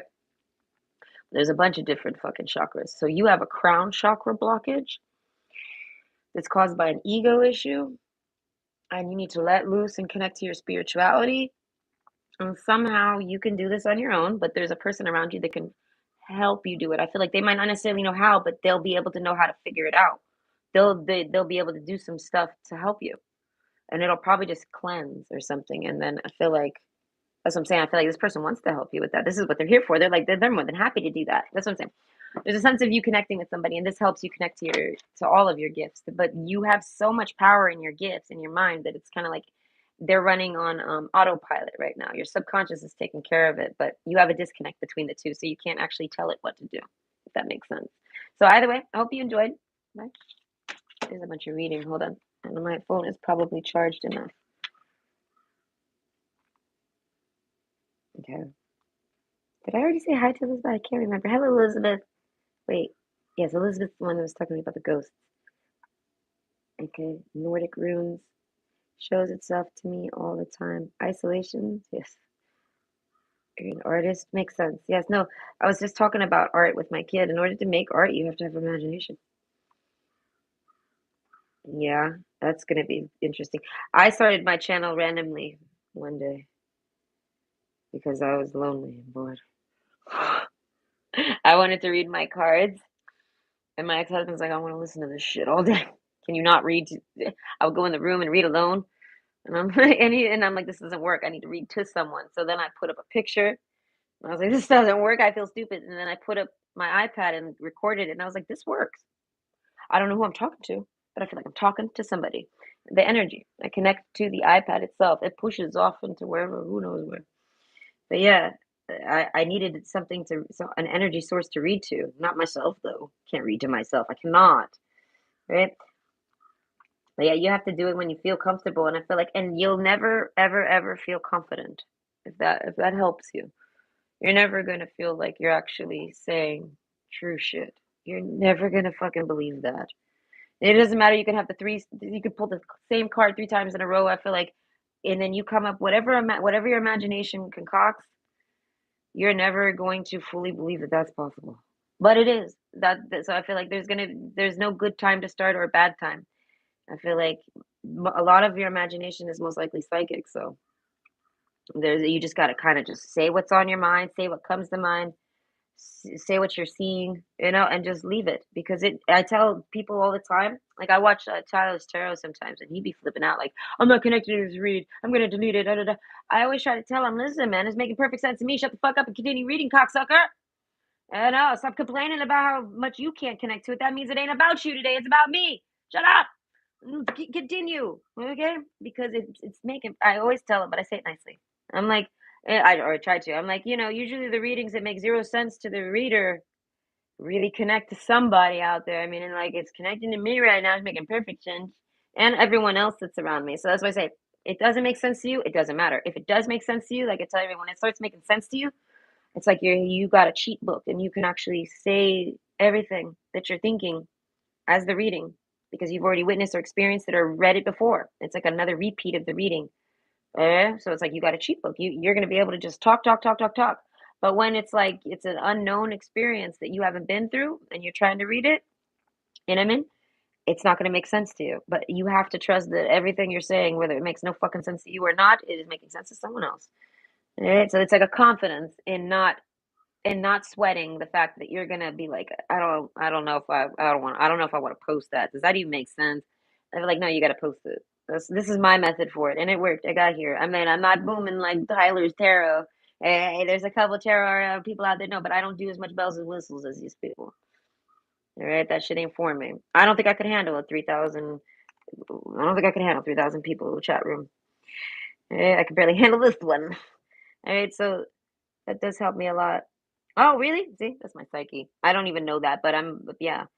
But that's like the first thing that came to mind was like, don't have lack of confidence in the fact that you have zero confidence in that reading, right? Because trust me, the fact that you could even come to any type of imagery or story or thoughts while doing it, that's the magic in it. Because I've tried to do it alone all the time, and I'm like, I can't. It doesn't trigger. So I actually know when it triggers, and when it triggers, it'll still not make damn sense. And I just got to tell myself, oh, well, it makes sense to someone, I'm sure. And it always usually does. I end up getting a comment of someone saying, oh my God, this resonated. I'm like, really? Yes. Because I told you didn't have confidence in that one. I don't have confidence in anything. Really. There's a confidence in letting go of trying to have the confidence. So I'm turning into a Jedi. I'm done talking about that. Either way. Okay. I wish you luck with your channel, though. Okay. Because I think that's really exciting. I feel like everyone, it's our right to be able to have our little PBS channel and we can do whatever we want on it. So it's like I always wish everyone luck. Right, here's my channel. Yeah, I don't got much going on. Okay, but option 2, the octopus card. I feel like, oh dear God, your brain is on fire. You have a very vivid imagination. I want to say with these hands here, I mean not hands, but with the 8 tentacles over here. I want to say you're pretty strong. There isn't much strengthening to do for you. I feel like maybe you're not strong physically, or maybe you are, maybe you're out of shape. It doesn't matter. It's about your mind. You have a lot of mind magic, mind strength, spirituality around you with your mind. It's in your mind, though. Maybe you don't talk about it. Stingray card, there's a blockage, probably. Peacock's tail, oh gosh, it smells like a the solar. It's with the peacock. Yeah, it's gonna be like your solar plexus. Like it's like Leo energy, success. Yeah, being bold, and yeah, hard work is paying off with success. I want to say you're fundamentally strong and successful. You have a good job, you're a hard worker, hard work pays off, you get a savings, maybe you have a really good paying job, you earn more than you spend, so a savings naturally occurs, something like this. So I feel like there's a lot of time for you to think. I don't know, you have a comfort around you to where you can explore your mind. So while you're doing this, King of Wands, and the House card with uncertainty and karmic relationship, I want to say a lot of people are going to try to date you. I feel like I can put you through hell. Each one is a lesson. I don't know. Okay, but you and your loved ones are safe. Okay, I feel like none of these people can ever hurt you. You keep everyone safe. This is like, imagine if this octopus was playing chess, right? 8 different games of chess. I feel like they're constantly taking care of everything. And I feel like they got like a tentacle everywhere, all over the world, micromanaging everything. Something like this. Success card, but this is subconsciously. You don't realize you do this, or you do realize you do it, but you don't discuss that you do it because of a blockage. You don't want to talk about it. The one. Okay. Yes. I want to say great minds think alike. Something like this. There's no way you're the only octopus. But you're the octopus of all the octopus. You're the yeah. Hold on, you can do this. Cactus flower. I feel like well, karmic relationship. I feel like you might be dating someone that you're trying to use your mind to date somebody. Okay, so I want to say you're somebody that can possess people for sure. You can control them mentally, not like an influence, like a straight override. You can code mentally, subconsciously, subliminally, something like this. So, like when you go to sleep, any nights you sleep and you don't dream, it's just blank. It's because you were doing something. You did something. I feel like on the other side, that's why you didn't dream. You did some type of coding, and the coding is basically to set something in motion for you. So that's why I say that you're a manifester. The one, I feel like you're a really powerful one. Like if there was a competition for manifesting, you're like number one type of deal. The festival, yeah, no, I feel like you're someone that they should celebrate. Uncertainty. I feel like nobody believes this. Nobody likes this octopus. Nobody gives a fuck. They're like, an octopus can't do that. I don't know. You scare a lot of people. A lot of people get angry at you, I want to say, and they're not scared, but that's the trigger response for this fight or flight. They're scared. They got to fight, flight, or pause. And they choose to fight you because you're just an octopus and they don't realize that and they don't want to be scared of you. So they're like, they totally will just fight you on shit and argue with you all the damn time. You know what I mean? So I was like, good God. As I say, you're like the one everyone dumps things on, the one everyone relies on, the one that is able and capable out of everyone. You're the responsible one. You're the parent, or you're the boss, or the year, or the spouse of the year. You are that. You have a business. If you run a business, it's going to be successful. If you don't, I feel like if you want a job, you're going to get that job. If you want to keep that job, you're going to keep it. If you want a job switch, it's going to happen because you can code it and you do this. I feel like, but you don't. I feel like you've coded it to have it be a really good life for yourself right now. Like you're all alone. So I feel like if you're alone, know that you coded it so. Spirituality, because it's time to connect with your spirituality. It's time to connect with what you believe. And I feel like, and this is all about believing in you. You need to believe that you're the one that does this. Endurance. Hold on, you can do this. I feel like any bad relationships you're manifesting, it's because these people are like wishing and begging to try to date you for some reason because they can sense that brain of yours. All right, a lot of if you're a man or a woman, a lot of men or women are going to want to give you oral things like this. And I feel like yeah, no, I don't know. Endurance. Hold on, you could do this. I feel like, and you might be shy, and you don't necessarily. You might run from girls. Quicksilver. So I say there's an isolation to you, a universe too. You can travel the universe. It's like astral projection. You can go ahead and take. You could do that. Cactus flower. I feel like, but it's kind of like you can fly mentally. You're someone who has their wings. Like literally, you have wings. All right, you're an octopus right now. But if I was to switch that octopus to an actual like divine being, you'd be the I think it's the cherubims, the ones with all the wings. This is you, or a seraphim. Either way, yeah, there's like a pillar in there. That's who you are. You're a divine being, but in disguise. This is the octopus. This is the owl. Okay, the octopus is the aquatic owl. That's why it has the beak in there. And I mean, so either way, karmic relationships. I feel like everybody you try to date is gonna be a fucking karmic. You're gonna have to have nightmares, and you're gonna have to get triggered to go code to get rid of them, and like have them date other people, and even things like this. Like you're gonna do all sorts of things, and I feel like, and you do it out of need and necessity. This is your success. I feel like you could literally, you're somebody that could literally, if you knew how to work this gift, and if we could strengthen it for you, you might have been poisoned in your life. This was to dampen you, but it didn't work. They're brain damage. Something with brain damage has happened to you. Someone's hit you in the head. You've been hit in the head a few times, maybe. Um, someone they should be studying your brain. Your brain has. I feel like there was this happened to it, and it's still fine. Yeah, no, and I feel like, but not always, maybe. But overall, but there's something that has happened that you've eaten or consumed like poison. And I feel like it's kind of like mercury. Maybe you ate a lot of tuna growing up or a lot of fish. Something has happened. And I feel like this is the miracle in itself because I feel like you're not sick like that anymore. It's pure. Your mind can somehow purify. So this is like about placebo effect. You have a very high placebo effect triggered by necessity. So anytime you get sick, it's kind of stressful to know this, but anytime you've ever gotten sick, it's to kill you because you're that important with this mind and this brain and this gift. All right. It's like being an all seer, an oracle, something like this. You might be a life path 3.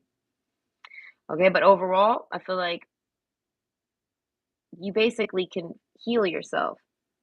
And it's because you had to, like, okay, not every time. So, say you get a cold. Yeah, that's whatever. But say you get like some type of life changing issue all of a sudden. You got to go to the hospital and they're like, this is your life now. This could happen. Da, da, da, da, da. I feel like that's healable. Not for everyone and not necessarily fast. It could be quick. Some could be quick. You're like you could perform the miracles. Okay, but grace, blessings, grace, blessing, come to me to set me free.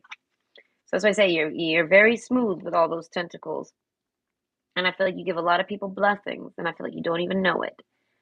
Okay? An example, you might wish, that's what it is. You can maybe mentally wish for somebody, emotionally, and you mean it. Like you're like, oh, I wish I could give so and so a box of chocolates for Valentine's Day. If I was there around them, I would give them something. They got that. Somehow someone else gave it to them for you. You get what I mean? You a lot of people will speak for you. So you I feel like you don't know you do it, or maybe you do. I feel like you don't. This is something about astral projecting your energy to other places. So you can take those tentacles and you reach one over to someone and you can manipulate things in their life. People can ask you for wishes and you can make them happen. But I feel like people not necessarily won't even physically ask you. They energetically maybe ask you, or just you energetically wish it for them naturally. And I feel like it comes true. The one, yeah, no, you're like a wish giver. Okay? Like a genie. The doctor card. Okay, yeah, that's what I'm saying. There's something with your illness. You might have a shitty Chiron placement. But overall, I feel like knowing about that's going to help you. Awareness is always your strongest thing. If you're aware of a weak spot in you, then you can protect it and you can work around it. Yes. But if you don't know where the weak spot is, you can't. It's going to make the whole system fall apart. Right. So I feel like you have some type of, you have a love blockage too. I feel like, but being home overall is good for you. The house card. I feel like if you could settle down and actually have like a spouse, I don't know if you do. If you do, this is really good for you. I feel like, but if you don't, this would be really good for you. There's a Cancer vibe here, so you might have a strong Cancer placement. But overall, there's like a wanting to be in your shell. Sense you want your shell, right? Just like how the Pisces, they want to be slippery. They don't want anyone grabbing them. They want us to be able to slide away, so they're slimy. They're so slimy. All right, but you're the clam here, not the clam, but the crab. The crab's got a shell. So overall, I feel like even in the octopus, it's kind of like, you know what I mean? I'm picturing now like Dr. Zoidberg. Who are you? Okay, Dr. Zoidberg over here. You might be Jewish. Are you Jewish? I ask people all the time when they got curly, what is it, when I meet white people with curly hair, I'm like, are you Jewish? Is you Jewish? I don't know why I asked this. Why you got the Jew fro? Okay, so yes, no, I'm picturing this octopus with like a red clown Jew fro.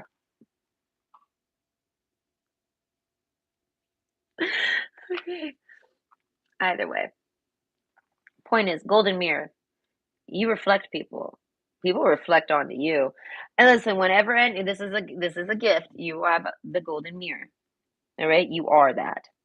And I feel like people attack you. Your heart, karmics. Ugh. self-absorbed bitches, narcissistic people, one-sided relationship type people, and love bombing. I feel like, all right, love bombing. You get love bombed a lot, and I feel like, and then you get ditched. Oh, I love you so much for like 2, 3 days, and then that's it. They're gone. Where'd you go? Oh, I'm on just loving someone so much now for 2 days, like a drug addict or something. Yeah, no, I feel like this is what you attract. You attract very nasty energies because you're the one that's meant to play them, like with your tentacle. Right? First pile is more about purifying the nasty people that might come to them. You play games with them. I don't know, Quicksilver. There's a loneliness to you. You've been doing this. I've been doing this for millennia. Oh. I feel like so yeah, no, like you're someone that probably likes to sleep a lot. You're someone I would say you're not great. I feel like you're not sloppy, you're majestic, right? There's a gracefulness to you. You have been being like now I'm picturing like Futurama, the beast with 1,000 backs or whatever. Yes, you have a high influence value to you and a control. You're someone that can control other people. This is a ridiculous spiritual gift. And I feel like, but you don't. I feel like you work off necessity. This is why you're the one. With great power comes great responsibility. They're not going to give this brain here to anyone. There's a reason why I say it should be studied because you're not going to go run out and be like, study my brain. And I mean, you might think on it like, damn, man, I wish I could see it myself or study my own brain or something. Like maybe you wish you could. But it's kind of like with ancestries. Like you might want to go get your ancestry, the swabs or the blood done. But there's a sense of you being like, I don't know. Like you don't necessarily know if you're gonna believe what you read or what's gonna really come out of that. You know what I mean? So there's a sense of you like you're not trying to be someone's freak show or freak science. But I feel like you could do like I'm picturing like okay, you can make shit happen. But I feel like not for yourself. The golden mirror, only for other people. And you can only seem to do it when they ask you purely. I feel like it's a subconscious thing. You're like someone off doing nothing. It's kind of like someone that's checked out of their spiritual gifts because they didn't want them. They didn't like them. They were starting to maybe pick up on them. Other people were starting to pick up on them and they didn't like the treatment that they were receiving. They didn't even get to it being a gift. They just thought, as this is happening to me and I don't like it. And when I do this, it doesn't happen no more. So there's like a lifestyle change that you kind of commit to the golden mirror, and then you've got nothing but trashy ass fucking people around you. I talk to crowd. I feel like if you're having sex with anyone, listen, you go off and have sex for the first time in forever. You don't wear a condom. You catch a fucking STD. I feel like not one of them crazy ones. I feel like, but you get like a yeast infection or something, and it's because you had sex with that guy. Gross. Do you know what I mean? Something like this, or because you had sex with that girl, you get like the male yeast infection. God, can you imagine? They treat it the same way as a regular any other type of STD thing. They have to go through the whole procedure just to tell you that it's a yeast infection, give you a pill. That's crazy. I feel bad for men that get yeast infection. But anyways, no, this has not happened to my husband. I actually learned about that from school. They showed me pictures of what a yeasty dick looked like, and I was like, poor penis. Why?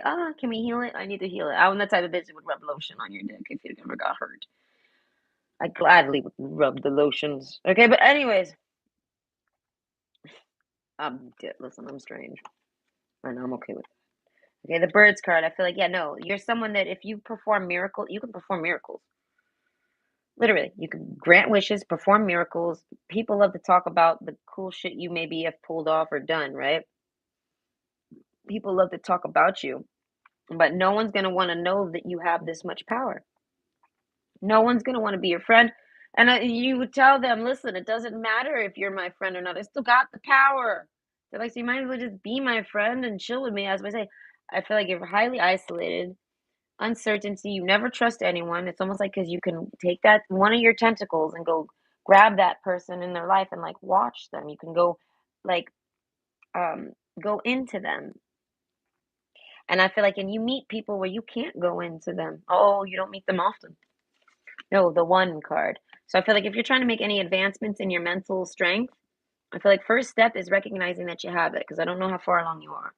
But second step is you're gonna want to keep use it to stay safe, and you're only gonna want to use this mind control and mind control, mind reading, lie detecting, basically. You know what I mean? You're only gonna want to use this when you have to. I feel like, and you're only gonna like any wishes you can grant, anything like this, you can help energetically code and help someone with, even if it takes time. Anything, any favors you do for people. I feel like it's all on your own merits. I feel like whether they've asked or begged or not, And whether you even said yes or not, your subconscious decides it all because your subconscious can look into their heart. And I feel like you somehow strengthening this power is to somehow take it from your subconscious and start doing it consciously. Start viewing yourself as this octopus that can control people. And I feel like when you start seeing people um acting crazy with you, endurance, hold on, you can do this. I feel like try to mentally take over the scene to calm it and be the, you know what I mean? Use that power for the good so that the scene gets calm. All right. Now, if the other person absolutely starts going crazy, it's because they're trying to fight you because they realize you're the one. It's kind of like a matrix concept, right? What's that guy's name? Officer Steve? Yeah, no, you don't want Officer Steve to find you. So I feel like Golden Mirror, I feel like your subconscious doesn't let Officer Steve ever find you. So I feel like if you ever try to take this power onto yourself and like consciously like lay down and try to astral project or constantly focus and stare at something to make it do something or to you know what I mean, control a room or control the scene, you might get like what I call a gatekeeper. You know what I mean? Come up to you and interrupt you, talk to you, or even just straight up be nasty to you, like something. That's what I say. So everything you do has got to be done with kindness. You're never going to be able to grant anyone a wish if it doesn't lead to something kind, because I feel like and on target. Yeah. So like if someone asks you, "Can you wish me? Can you wish this?" Right? Or can you make this happen? Can you clap your hands and make this happen? And you might want to, and you might even do it. I feel like, but overall, no, your subconscious is always like your teacher right now, taking over and overriding or overlooking everything that you mentally try to do, to manifest or to force or to do anything. And it's to make sure that it's not like somehow from a love bomb situation or like you're being tricked by a narcissist or you know what I mean? It's to keep you and everybody safe and yourself and everybody and even the person that wished it. Some people wish for cars. How many people wish for a brand new car? You know how many times I've been asked, can you get me a car? And I see the future of them getting a car and it ends up with them in a car wreck. I'm like, no, I don't want to get you. I can't make that wish come true because I see what happens with it. And if I don't see it, all right, I feel like there's a sense of it being like it can't happen if it's not supposed to. If it doesn't equal kindness, it's not a good measure. So like okay, say I'm on a stream, right? This is just examples because all these spiritual gifts are things I can resonate with and give anyone examples with. So if you're resonating as this person, I can give you examples of things I've done. So I'm sitting on a stream and I would like to give somebody like a donation or something, or like a thumbs up or something. I want to give them some recognition. Or a good example is this one girl who, I mean, this one stream, this guy was doing some stupid argument, and I wished I could just come on there and say something, but I couldn't because I don't have 1K on TikTok. This is what it is. They're stupid. Either way, I'm getting there. I'm almost there. I'm almost at 300. All right. But either way, I do that and I can't talk to the person and they won't listen to anything in chat. That's how close-minded these people are. They're like, I want to start an argument and then not listen or hear or see any of it. Like, who does that? A person with no brain, a person with nothing to say, and a person with no rebuttal to their name, a person with no fucking thought of their own, a person that just sits around and gets upset that they don't understand why everything is a lie. And then when someone comes and tells them the truth, they still don't want to accept it because they just don't want to. They're mad that they didn't think of it first. Like that's what I say. Some people do not belong on streams because they just sit there. You know how many streams I didn't sit there and they're like they get to 1K in like a couple days because they kiss ass and lick everyone's ass, right? They get to 1K in like 1 week and then what do? They just sit there and drink a beer. And I'm like, wow, you really deserved live streaming. You got so much riveting shit to contribute to this world. Like I said, bedroom warriors over there, bedroom celebrities. Y'all ain't shit. Y'all should consider following other people back because like people forget that they ain't shit and they ain't never gonna be shit. They ain't in their bedroom doing that shit. They don't ever leave the house and do that shit. If they did, they'd be in Hollywood. It's where everyone that wants to go to Hollywood goes. So it's like it's a great entertainment place and it's great for people like me and other people that just want to express themselves and have fun with it. But don't forget for 1 second that you're just part of the norm. All right? Literally. I don't know what's wrong with those people. All right? Straight up. So, anyways, Golden Mirror. There's a sense of you cutting people off. You're always very kind. I feel like you don't cut many people off. Karmic relationships. I was like, you're someone that's like friends with your exes, even if they were disasters to you. They're still on your friends list. I don't know. It's like, I listen, you're someone that needs to know everyone in this world. You are. There's a need for you to collect people and meet people and maybe not talk to them, but just get into connections with them, just touch them a bit. And it's something about eventually touching everyone. You're the one to touch everyone. All right, but you do it quicksilver. You figure out a way to spread yourself. That's why I say mentally, you do this energetically. You read the currents. You can read the Akashic records. You're someone that has maybe clear cognizance. You can randomly know knowledge. And I feel like, and something that we need right now, because when the need is needed, then the people that are able to provide that need are pushed to, yeah, the one, they're pushed to give the answers somehow.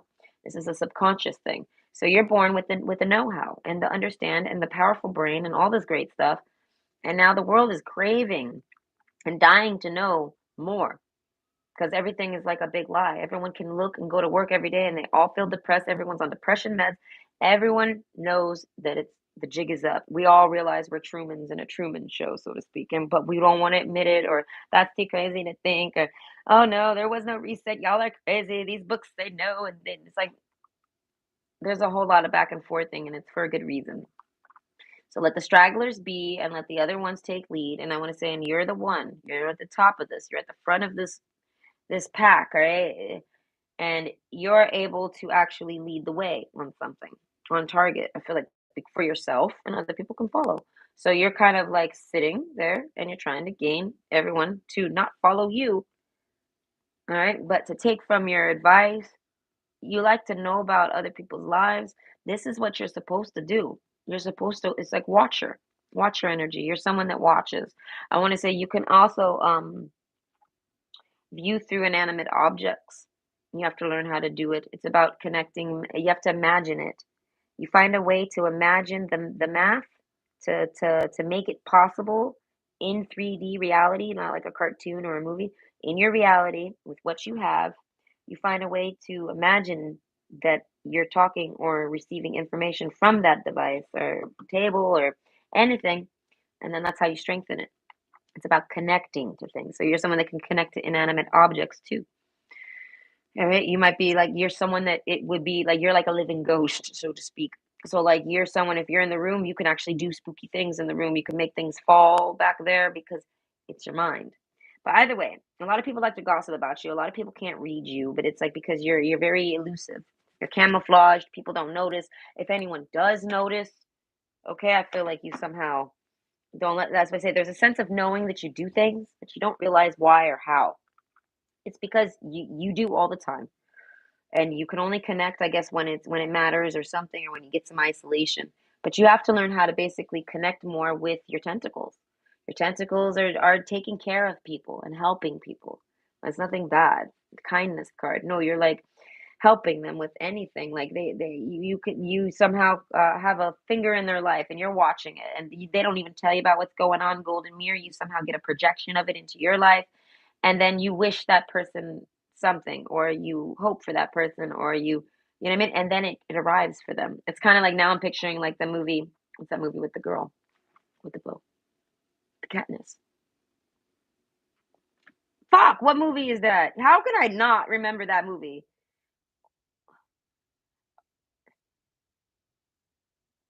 Hunger Games. Yes. Okay. Whew. So yeah, it's like Hunger Games, like how when the little packages randomly float up on that bitch, and it's like, oh, some ointment. Okay, thank you. I feel like this is what happens for people, but it's genuine. It's because they need it for their health. They need it for their, it's necessity. They need it for their soul, even. That's why I say, like, you could deliver a box of chocolates to a lonely girl on Valentine's Day and you don't even know you do it, maybe even a rose to you. You imagine it, you hope it, and it happens. And I feel like they don't necessarily tell you or give you the contributions. I feel like, and maybe you wonder if you did it because you wished it. You do. You did. And I feel like, but that's for their heart. It was something very pure. It was nice. I don't know. That person needed a pick me up. They didn't need an ego boost. They needed like love. And like that's so it came to them. I feel like, and they don't necessarily have a name on it. So it's not from you particularly. It just energetically found its way to them and it just excites them or it makes them happy and feel loved from someone. All right. Naturally, they feel loved naturally, like even if it came from no one. But energetically, it comes from you. You see what I'm saying? You give a lot of people gifts. So like if you watch a stream and you like this person and say you're running broke or you wish you could get you could actually sit there and be like, I hope you get some money or something. You get some some tips or some donations, people will start donating. But it's because you're like influencing these people to do it. You like somehow take that tentacle and you go get in that guy's pocket and you're like, go give them some money. I don't know, because maybe you're unable to. Maybe you don't got a lot of money. That's why I say the octopus card. Who knows? You might have a whole lot of money. I feel like you have the ability to have all the money. Okay. I feel like if you could get a partner, I feel like it's blessable. You could bless them with everything, and they could be the one for you.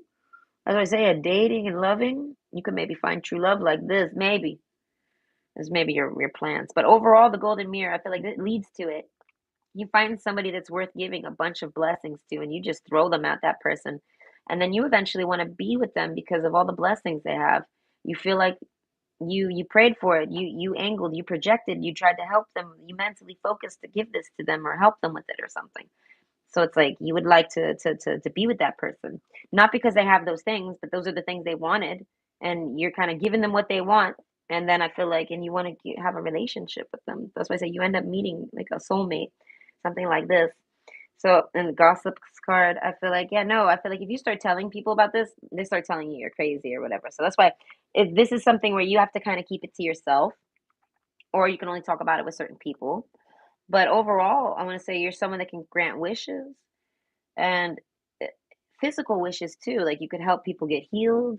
I feel like, but you could do it from afar. It's all done mentally, and I feel like the more you practice and strengthen, the better. But you can never force it. This is something that works off of like the heart's intentions. So I feel like you could wish till you're blue, or you could want that person to do this, that, and the other till you're blue. But if they're lying or it's not true, it's not gonna happen. The wish won't come true. I feel like you're someone that can grant wishes, but you're not the boss of it. It goes to someone else or like your higher self or something, right? But you're in connection with your higher self, I believe. I mean, you would have to be such a good astral projector. And if you're not very good at astral projecting, you're just learning about it, or you feel like you'd be good at it, you would. There was something about a solar plexus chakra. You cleanse this up, and I feel like it'll help you connect to your higher self again, so that you can manifest more specifically. But at the end of the day, your higher self is always going to override you. So I hope you enjoyed, and that was good. Bye. All right, Andre. Oh, well, that's really cool. Thank you. I hope you enjoy it. Maybe you get a reading. Maybe you like it. Hunger Games. Yes, Elizabeth, the Hunger Games. I could not remember it. I remember her name. Her name was Katniss. Who doesn't like that name? I think the cutest name ever. I was like, I like that. All right, sounds like it comes from the 40s. But no. Okay, option 3. The Lamb card. Shit, I have to pee pee. Okay, so what are your spiritual gifts? Acting dumb, because it ain't acting. When you go duh, it's literally your subconscious. Your conscious has left the your consciousness has left the building, yo. Not like a no, a or like a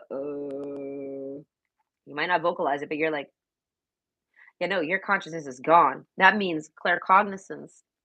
Your subconscious is someone that can travel through all of it. Yeah, like this. You see how these scale patterns are looking almost like a webbing? Like imagine if I took that like as strings, not scales. Like that's like a bunch of strings together and I wrap it around like the planet, right? That's like the energy currents. All right. You might like maps or you know about ley lines, something about conspiracies. Okay, but what are your spiritual gifts? Okay, truth knowing. Truth knowing. You know. You can get answers.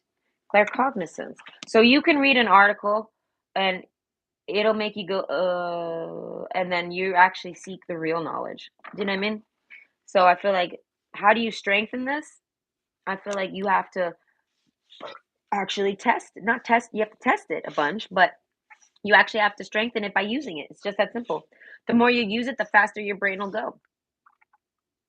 You have a very fast brain. Best possible decision, fast decision making. You're someone that's probably fantastic at first person shooters. I feel like you're somebody that the army would love. I feel like because that ability, the hands and the eye hand coordination, you're a fantastic driver. I feel like your eye hand coordination is my spiritual demon gift. No, I tease. But no, like this is a spiritual gift. You have intense speed with your mind. So where you have phenomenal eye hand coordination. The best possible decision, I feel like fuck, man. They cannot. Like I feel like if anyone wants to choose you for some type of job, they want you. You're sharp, sharp-minded. Okay, but what's your spiritual gift?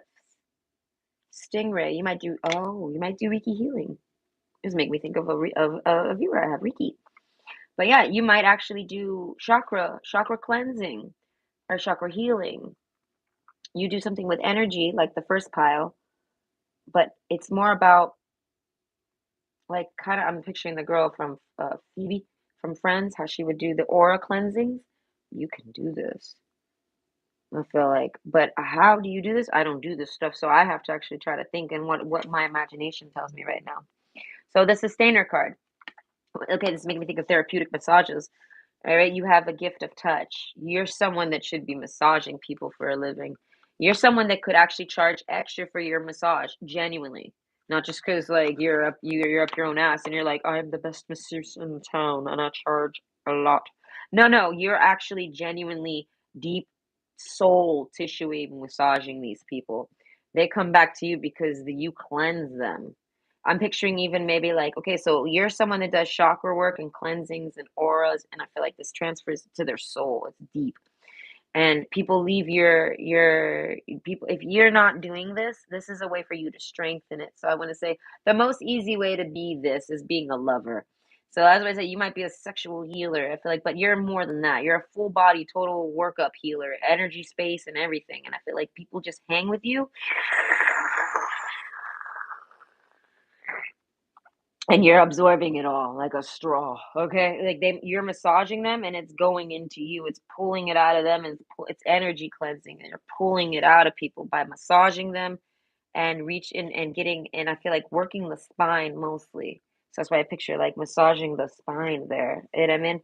You might have something with your spine. You might have scoliosis. I feel like, but if not, I feel like you've hurt your back somehow, but not like necessarily like permanent, like or bad or something, but it was something. You took a fall, you've hurt like maybe you got whiplash in your neck or your back or something like this. There might be something with your right shoulder too. You might take injuries to that shoulder. This is making me think of like a scar or something on your back. But I don't know, like maybe even a bullet wound, but it's like almost like a piercing or it's big like a birthmark, but it ain't a birthmark, a scar or something. I'm picturing like a cow when they get branded. It's like you might be branded or something. You're the lamb. You got branded. You got listen. You've been scouted energetically since you were born. The peacock's tail. You're a peacock. You're the peacock. Success. They've been waiting for you. This is why you have that branding. All right. You're meant to be sacrificed. Wow. What's your spiritual gift? Your blood. People want your blood. How can you strengthen that? You can't. That's genetic. There's nothing you could do about that. People are always going to love the way you smell. You could be fresh out the shower. People are going to fucking go crazy. I was going to say, and even if you're not fresh out the shower, say you haven't taken a shower in like all day. Like say you ended up missing your shower. You crashed on the couch and that was the morning and you realized, shit, I didn't even take my bath. And now I'm going to take one later or whatever, but you feel dirty or something and people are like, they'll hug you and they'll be like, oh, wow, you smell really good today. And you're like, I haven't even, I have not showered. All right, I have not freshened up. I smell like me. And they're like, no, no. I feel like it turns people on. So I say, you're a chakra healer, cleanser, things like this. I'm picturing the guy from what's it called? The guy from Aquaman. What's that guy's name? Listen, I'll always know him as that guy from Game of Thrones that was dating the blonde girl that ended up being like psychotic as fuck. Okay, but I expect a powerful change. I'm not picturing someone like that, like super, like everyone's gonna want to have sex with you, but you're like, no, no, relax. I'm here to massage you. And they're like, oh, oh. And they might as well, it's the same thing for sex. These women, if it's women, they're gonna feel very satisfied. So you could be male or female, but you have a drain in your touch. I'm picturing Rogue, all right? Dylan's here right now, and he's like, I told you you're Rogue. Something like this. You can siphon energies from people. And I feel like, and get this, here's your kicker. You can do it from afar. Wow.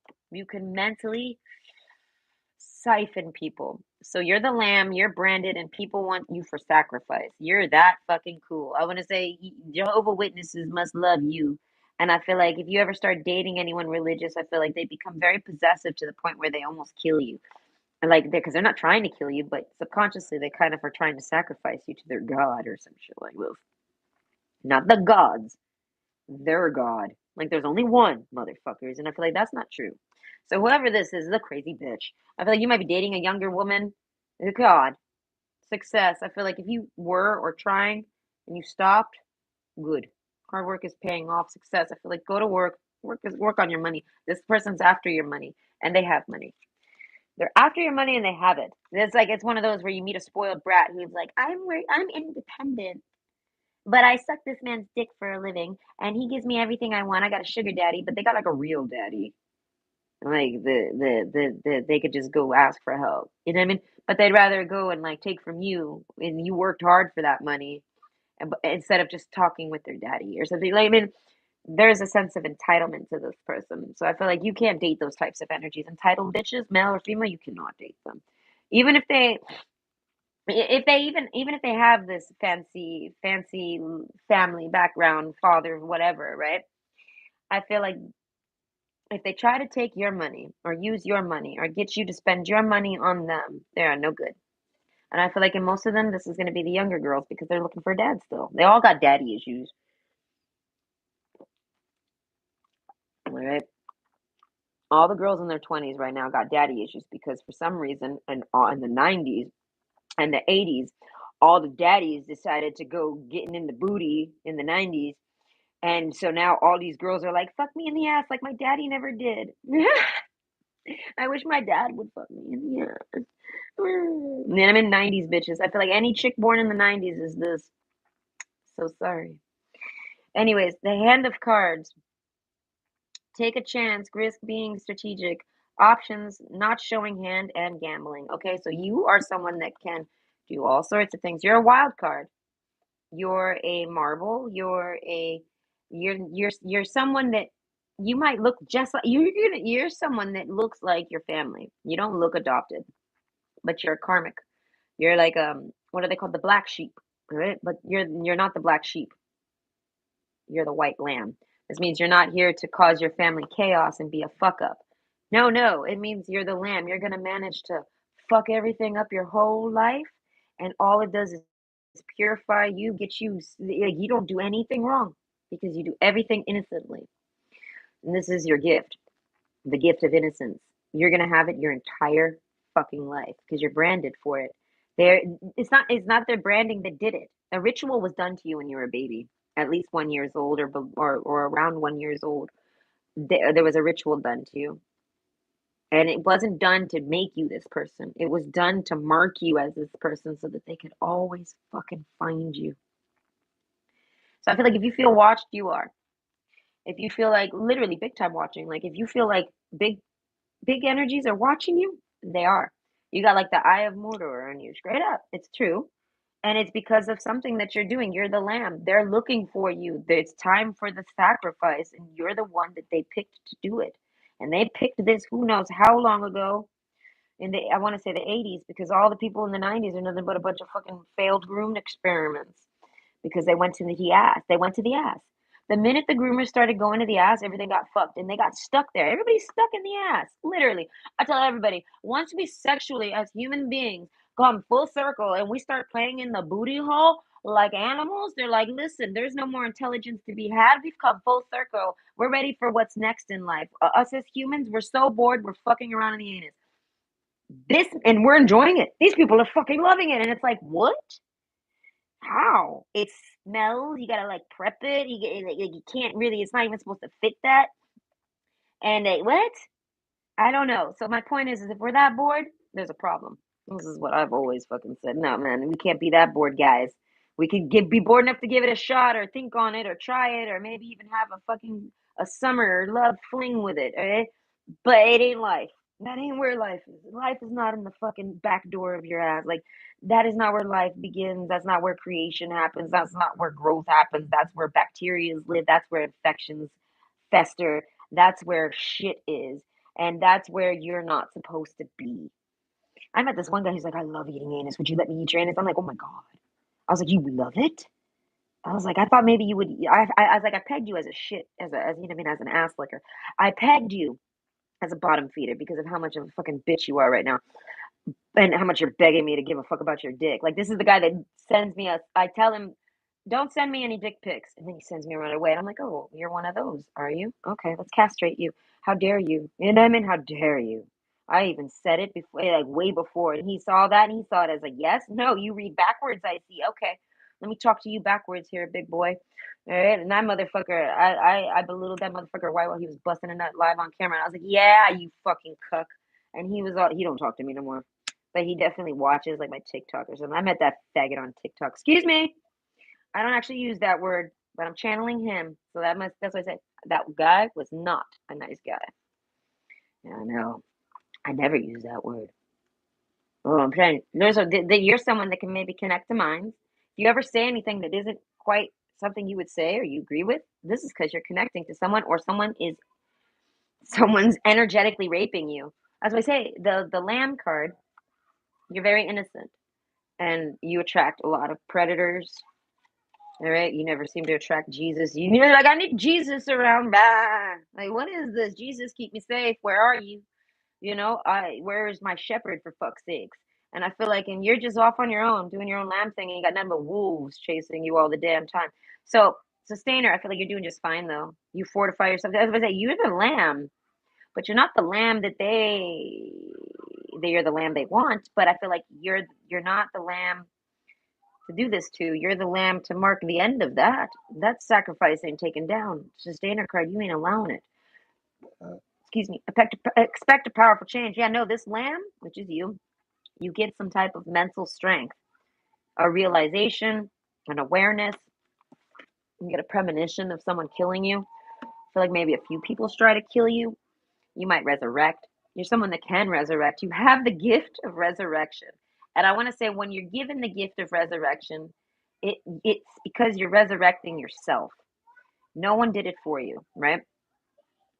But you're then able to share that gift and resurrect others. And I feel like you get visions, and you can energetically resuscitate people from afar. I feel like you would make a fantastic, like, I want to say EMT, riding the ambulances. If you a lifeguard, anyone that works with saving the heart and the lives. And I want to say you're very good at understanding the heart. I feel like emotionally and physically, you would make a fantastic doctor. God damn, you must have a really strong Scorpio placement. But you would make a fantastic doctor. You're someone that can maybe envision an illness on someone just by the touch. So I'm saying, you massage someone and you energetically heal them. A lot of people have soul injuries. And you have to imagine me as my shirt. This is me. I don't have skin. I have my shirt, right? And I get like, someone comes after me and backstabs me. Now and they stab me, like, or they stab me in the heart, whatever. We'll do it in the front. Just they stab me. Now I got a rip here in my shirt. I healed up the stab and I'm okay, right? But my shirt still has the rip. Now imagine that's your cloth, that's your fabric, right? This is time. It's your soul. It's inside of you, so you can't actually see the fabric. But this person, which is you massage the tissues, the fabric, the muscles, the skeleton. You massage all of this, and you're able to find like knots. Like if you're someone that's ever massaged a person, they have knots in their muscles and things like this. It's kind of like that, but no, that doesn't mean the knots are where the rips are. But you'll find like the scars in their soul that's located on their body from a past life or a current life. It's left like a soul scar, and you're someone that can come and stitch it, like a brave little tailor. Yeah, no, I took out 8 giants with one blow. I took out 8 of them with. I'll never forget that story. I was like, oh my God, that's something that would happen to me. The story of the brave little tailor is really cute, but basically, it's this tailor. He's fantastic at tailoring. He just sits around tailoring all day. He has got no wife. He's got no kids. He don't got shit. He just sits there doing his job all day. He loves his job. He lives in a little village, and then the little village has a bunch of giants all around them, or has one big giant all around them, right? And he has a problem with a bunch of flies in his workshop. So he takes his fly swatter and he waits, and he lined it up just in time so he could take like 8 of them out at one swipe.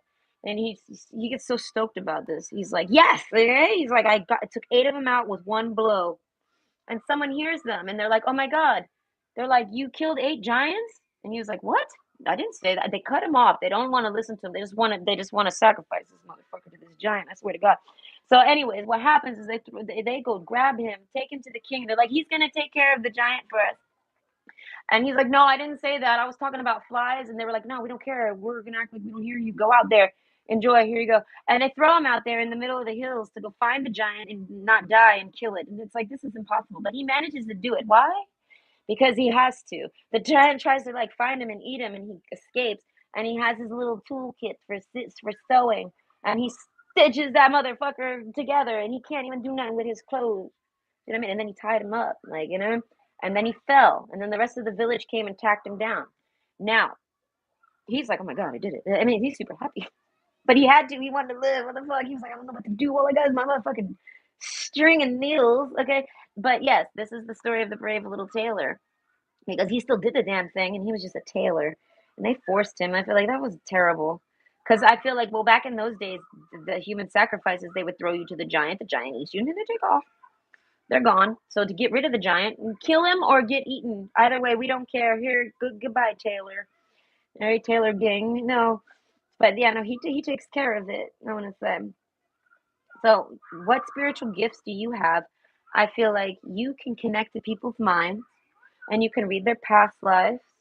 I feel like you could massage people, and you can heal their souls and scars from past lives. And you can you could do this as work. Success, your hard work is paying off. So I feel like if you're not like a massage therapist, I feel like you should maybe go to school for it. All right, the writer card. I feel like if you don't want to do that, say you want a different job, I feel like you're just someone that could be a very good sexual lover. I feel like, but massage your partner, spoil that partner. I feel like you end up karmically placed with karmic relationships. You end up karmically placed with people that need your sexual healing. Okay, they need your massages. They need something. Your advice. I feel like if you're they need something. The sugar card. You're sweet. I'm sweet like sugar. This candy got you sprung. Yeah, no. Take me a chance. Take a chance. Risk being strategic. As I say, you're like kind of like a roll of the dice.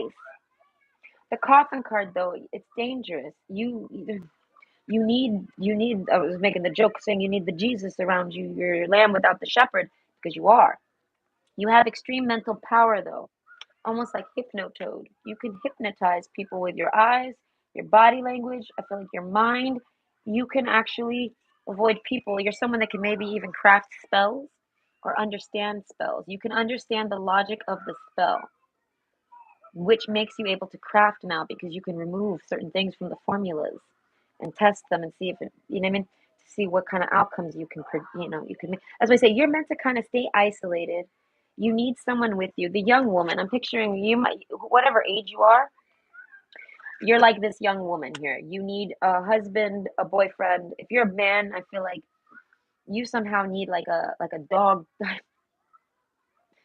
Oh, did I just refer to women as dogs? I mean, maybe, but don't take it serious. Okay, but yeah, you need someone like a partner with you that'll be like your, not to attack for you, but that'll deflect everything for you. Because you're the lamb. You're not supposed to have to deal with that type of shit. It's not nice. You know what I mean? You need somebody that's not nice around you, but they're sure as fuck respecting who you are because you're the lamb and you have a lot of enemies. So I feel like you can't really just go around and date.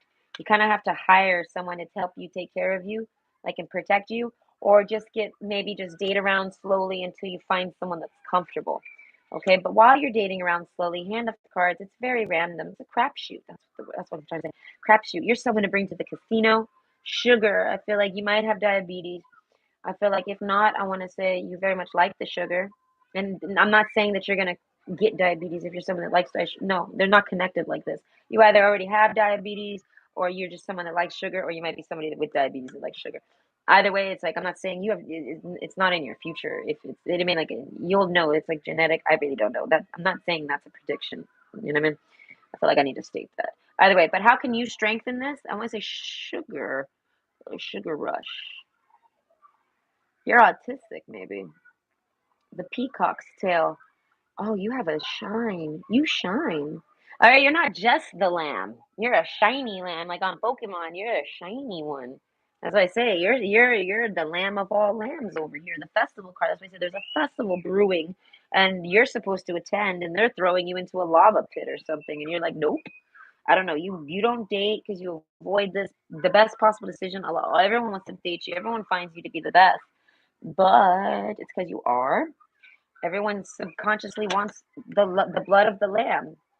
What song is that? I can never remember the song when I think of it, but there's a recipe that says two lions equal the lamb. Yeah, so basically there's two there you can sacrifice two lions on the behalf of this lamb. This is what the lamb says here. This is what you're thinking. Yeah, like no one can no don't sacrifice. Trust me, you've had a past life of being sacrificed something.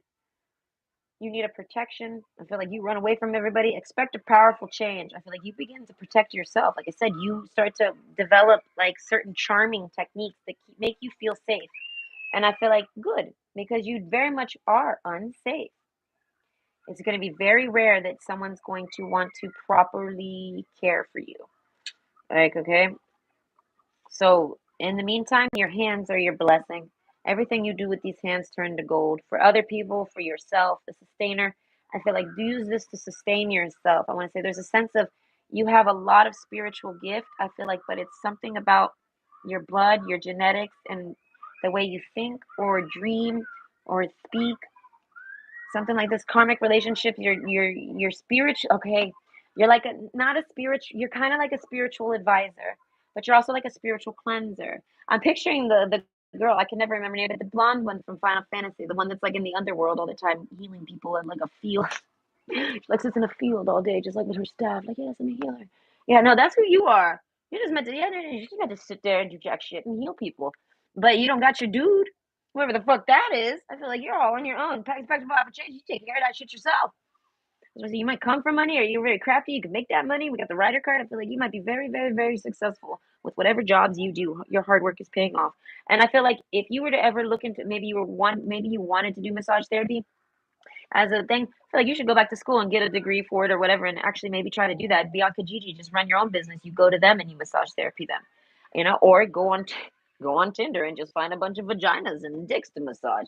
I'm teasing, but overall, I feel like there's something about anyone you ever date or whatever, you should be like massaging them and taking care of them because they're somehow karmically given to you because you're supposed to heal them. You're supposed to be the brave little tailor and stitch up whatever the fuck hole it is they have in their body somewhere that someone's done ripped into them.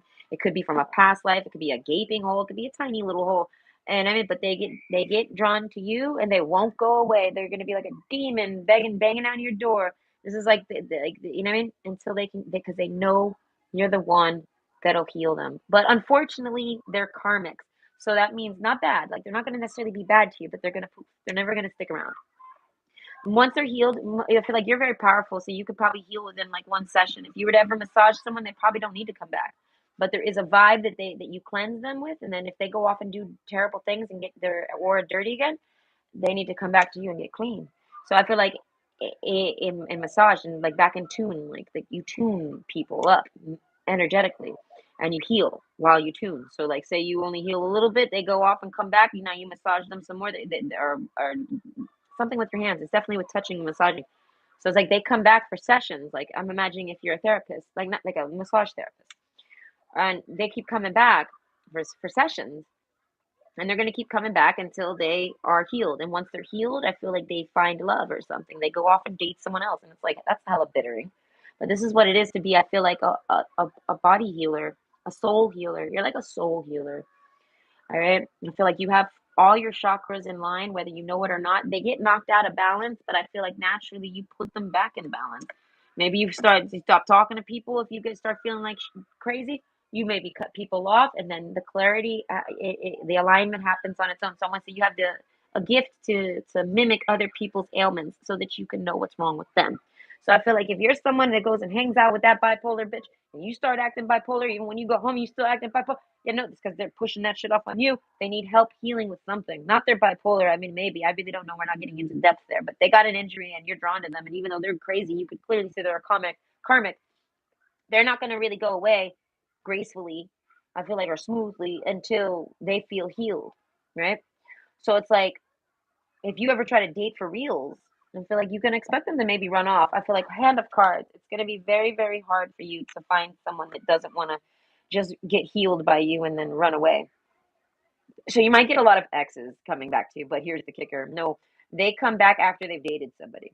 That's it. They're not come if you have an ex that comes back to you like a year later or like 6 months later and they haven't been sleeping around with anyone, they're just coming back to talk to you or be with you.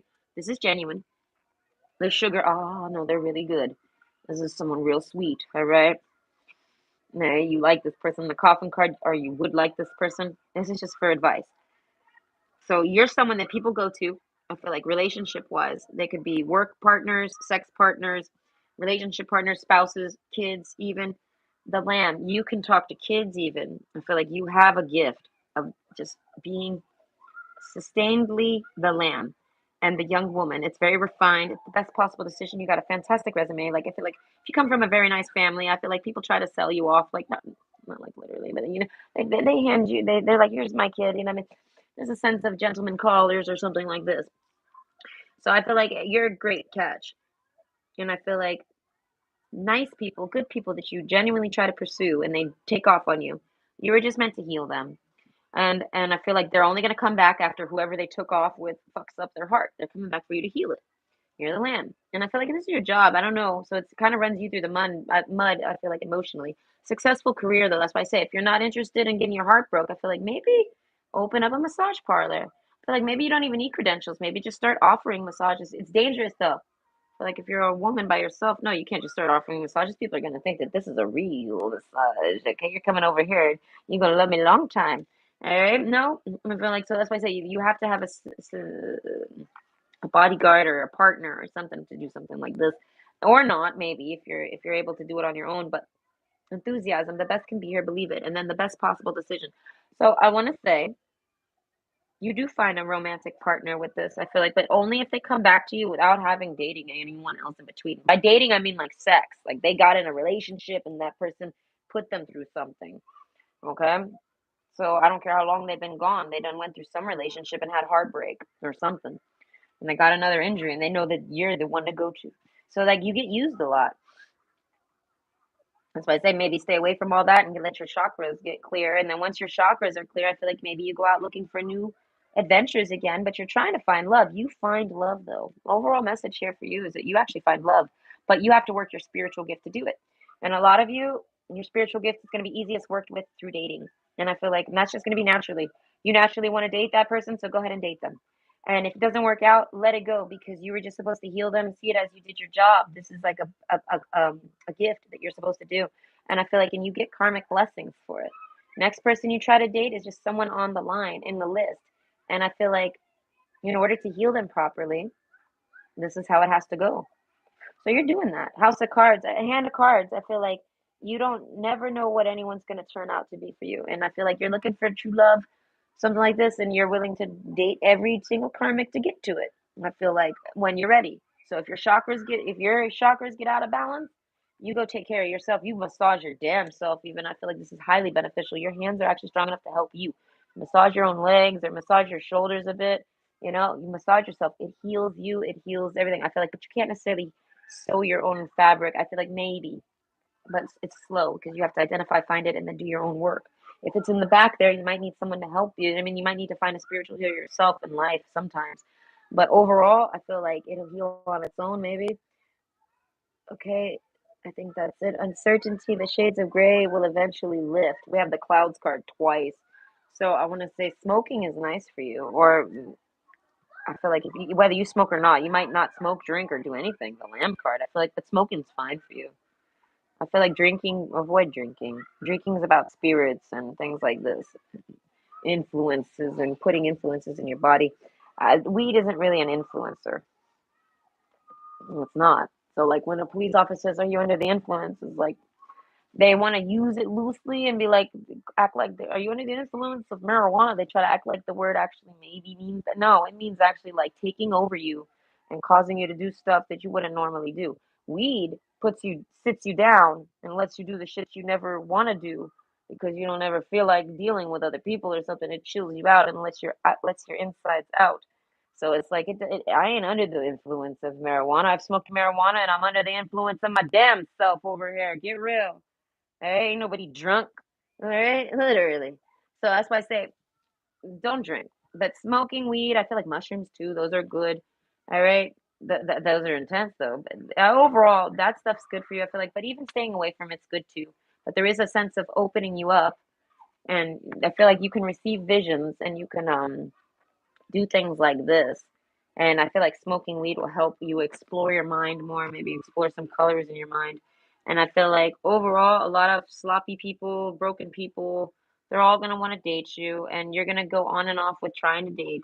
And eventually, you find somebody that is a sustainer. They stick around, and they're really great. They must have lamb energy too, or like I said, they're that Jesus you're supposed to be with that keeps you safe.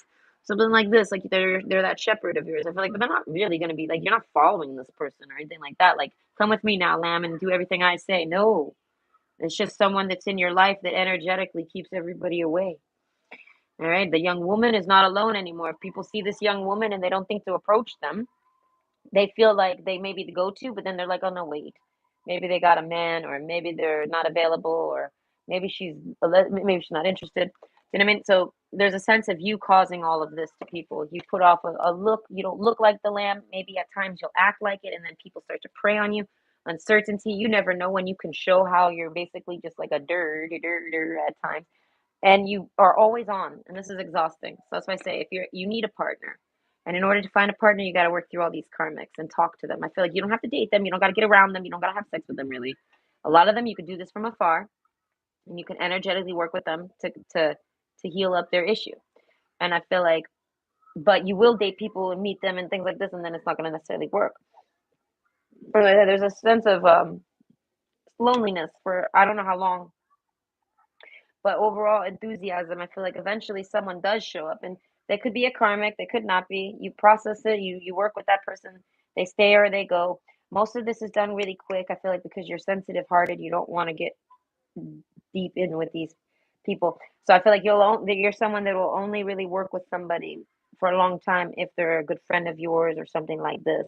And I feel like eventually you meet someone that you really want to date and they want to date you, and they're actually the type of person that wants to be that role for somebody naturally.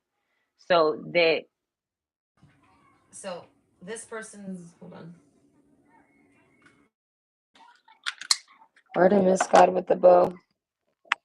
You might be really good with aiming, or you might like bows. Either way, or hunting. Either way, point is that I feel like if you're, I don't know. Either way, so how can you strengthen this? The sustainer card. I feel like staying home and just acknowledging that you do this. I don't know, and covering up is like I'm not here to try to tell someone to close off themselves, but I feel like there's a sense of you having to take care of yourself right now for a certain amount of time, and it's very dangerous for you particularly because you're a lamb. And I feel like the festival card, you go out anywhere, people are gonna try to scope you out and like Casey, maybe follow you home. Like there's predators everywhere. I have to pee. There's predators everywhere for you. So as I say, you're gonna find this person at random, and they're gonna naturally just slide in and be like your protector, but not because you're under attack, but because like you need I don't know, you need that person around. You need a buddy system. I guess maybe to go places and do some things.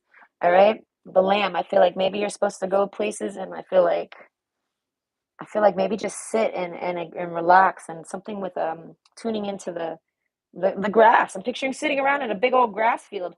You go to do that, like say you go to this garden here. In order to do that, I feel like there's how many people are at this festival looking to rip this girl's dress off or go take her out over there. Hey, let me go see if I can get one night stand with that girl. Or let me go try to ruin that girl's life with my penis. Okay, yeah, no, you encounter how many fucking slobs from at a party. All right. You're preyed on. So I feel like now you get to go to that party. You could be alone even. People know you're with that person. People know you're friends with that person. People know that person pays attention to you or likes you or whatever. Or you're married or that person's even fucking right next to you. You don't got to deal with that type of energy no more. And then I feel like the sugar card. I feel like, listen, you're like the sweetest thing ever. So as I say, you're gonna have a period of having to be nasty mean, and you're not gonna really feel like the lamb, but you are the lamb.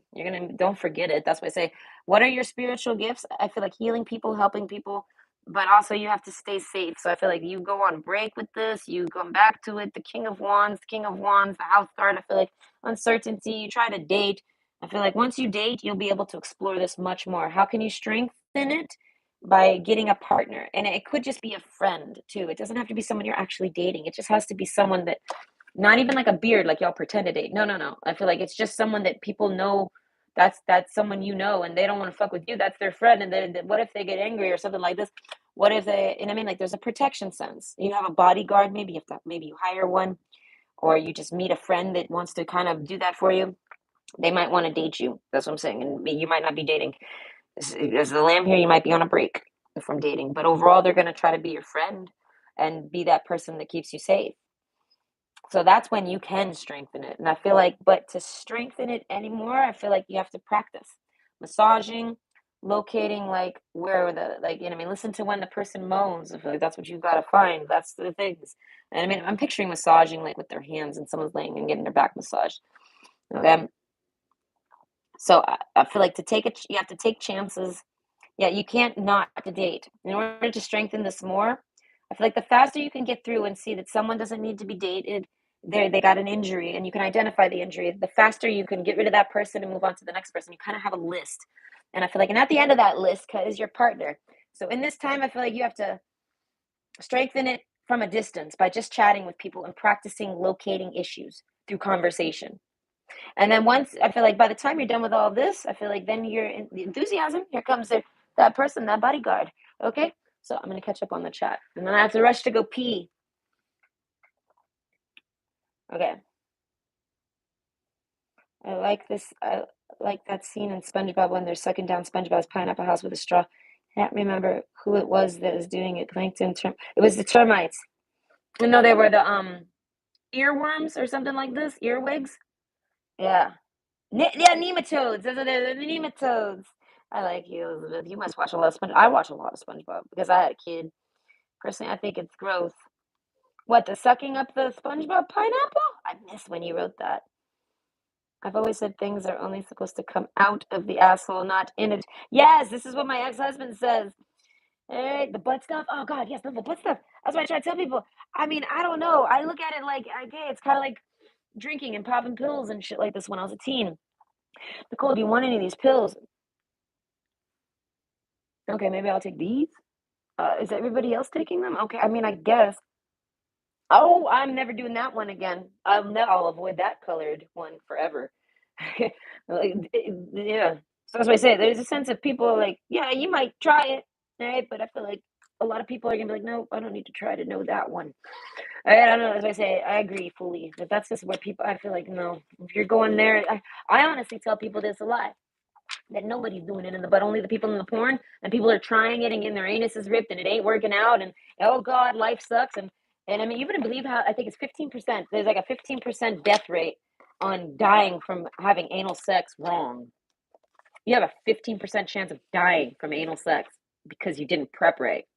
You end up with like an internal bleed that you don't realize you have because of a rippage, and you just think it's pain from getting what's done to you. I feel like that's a punishment.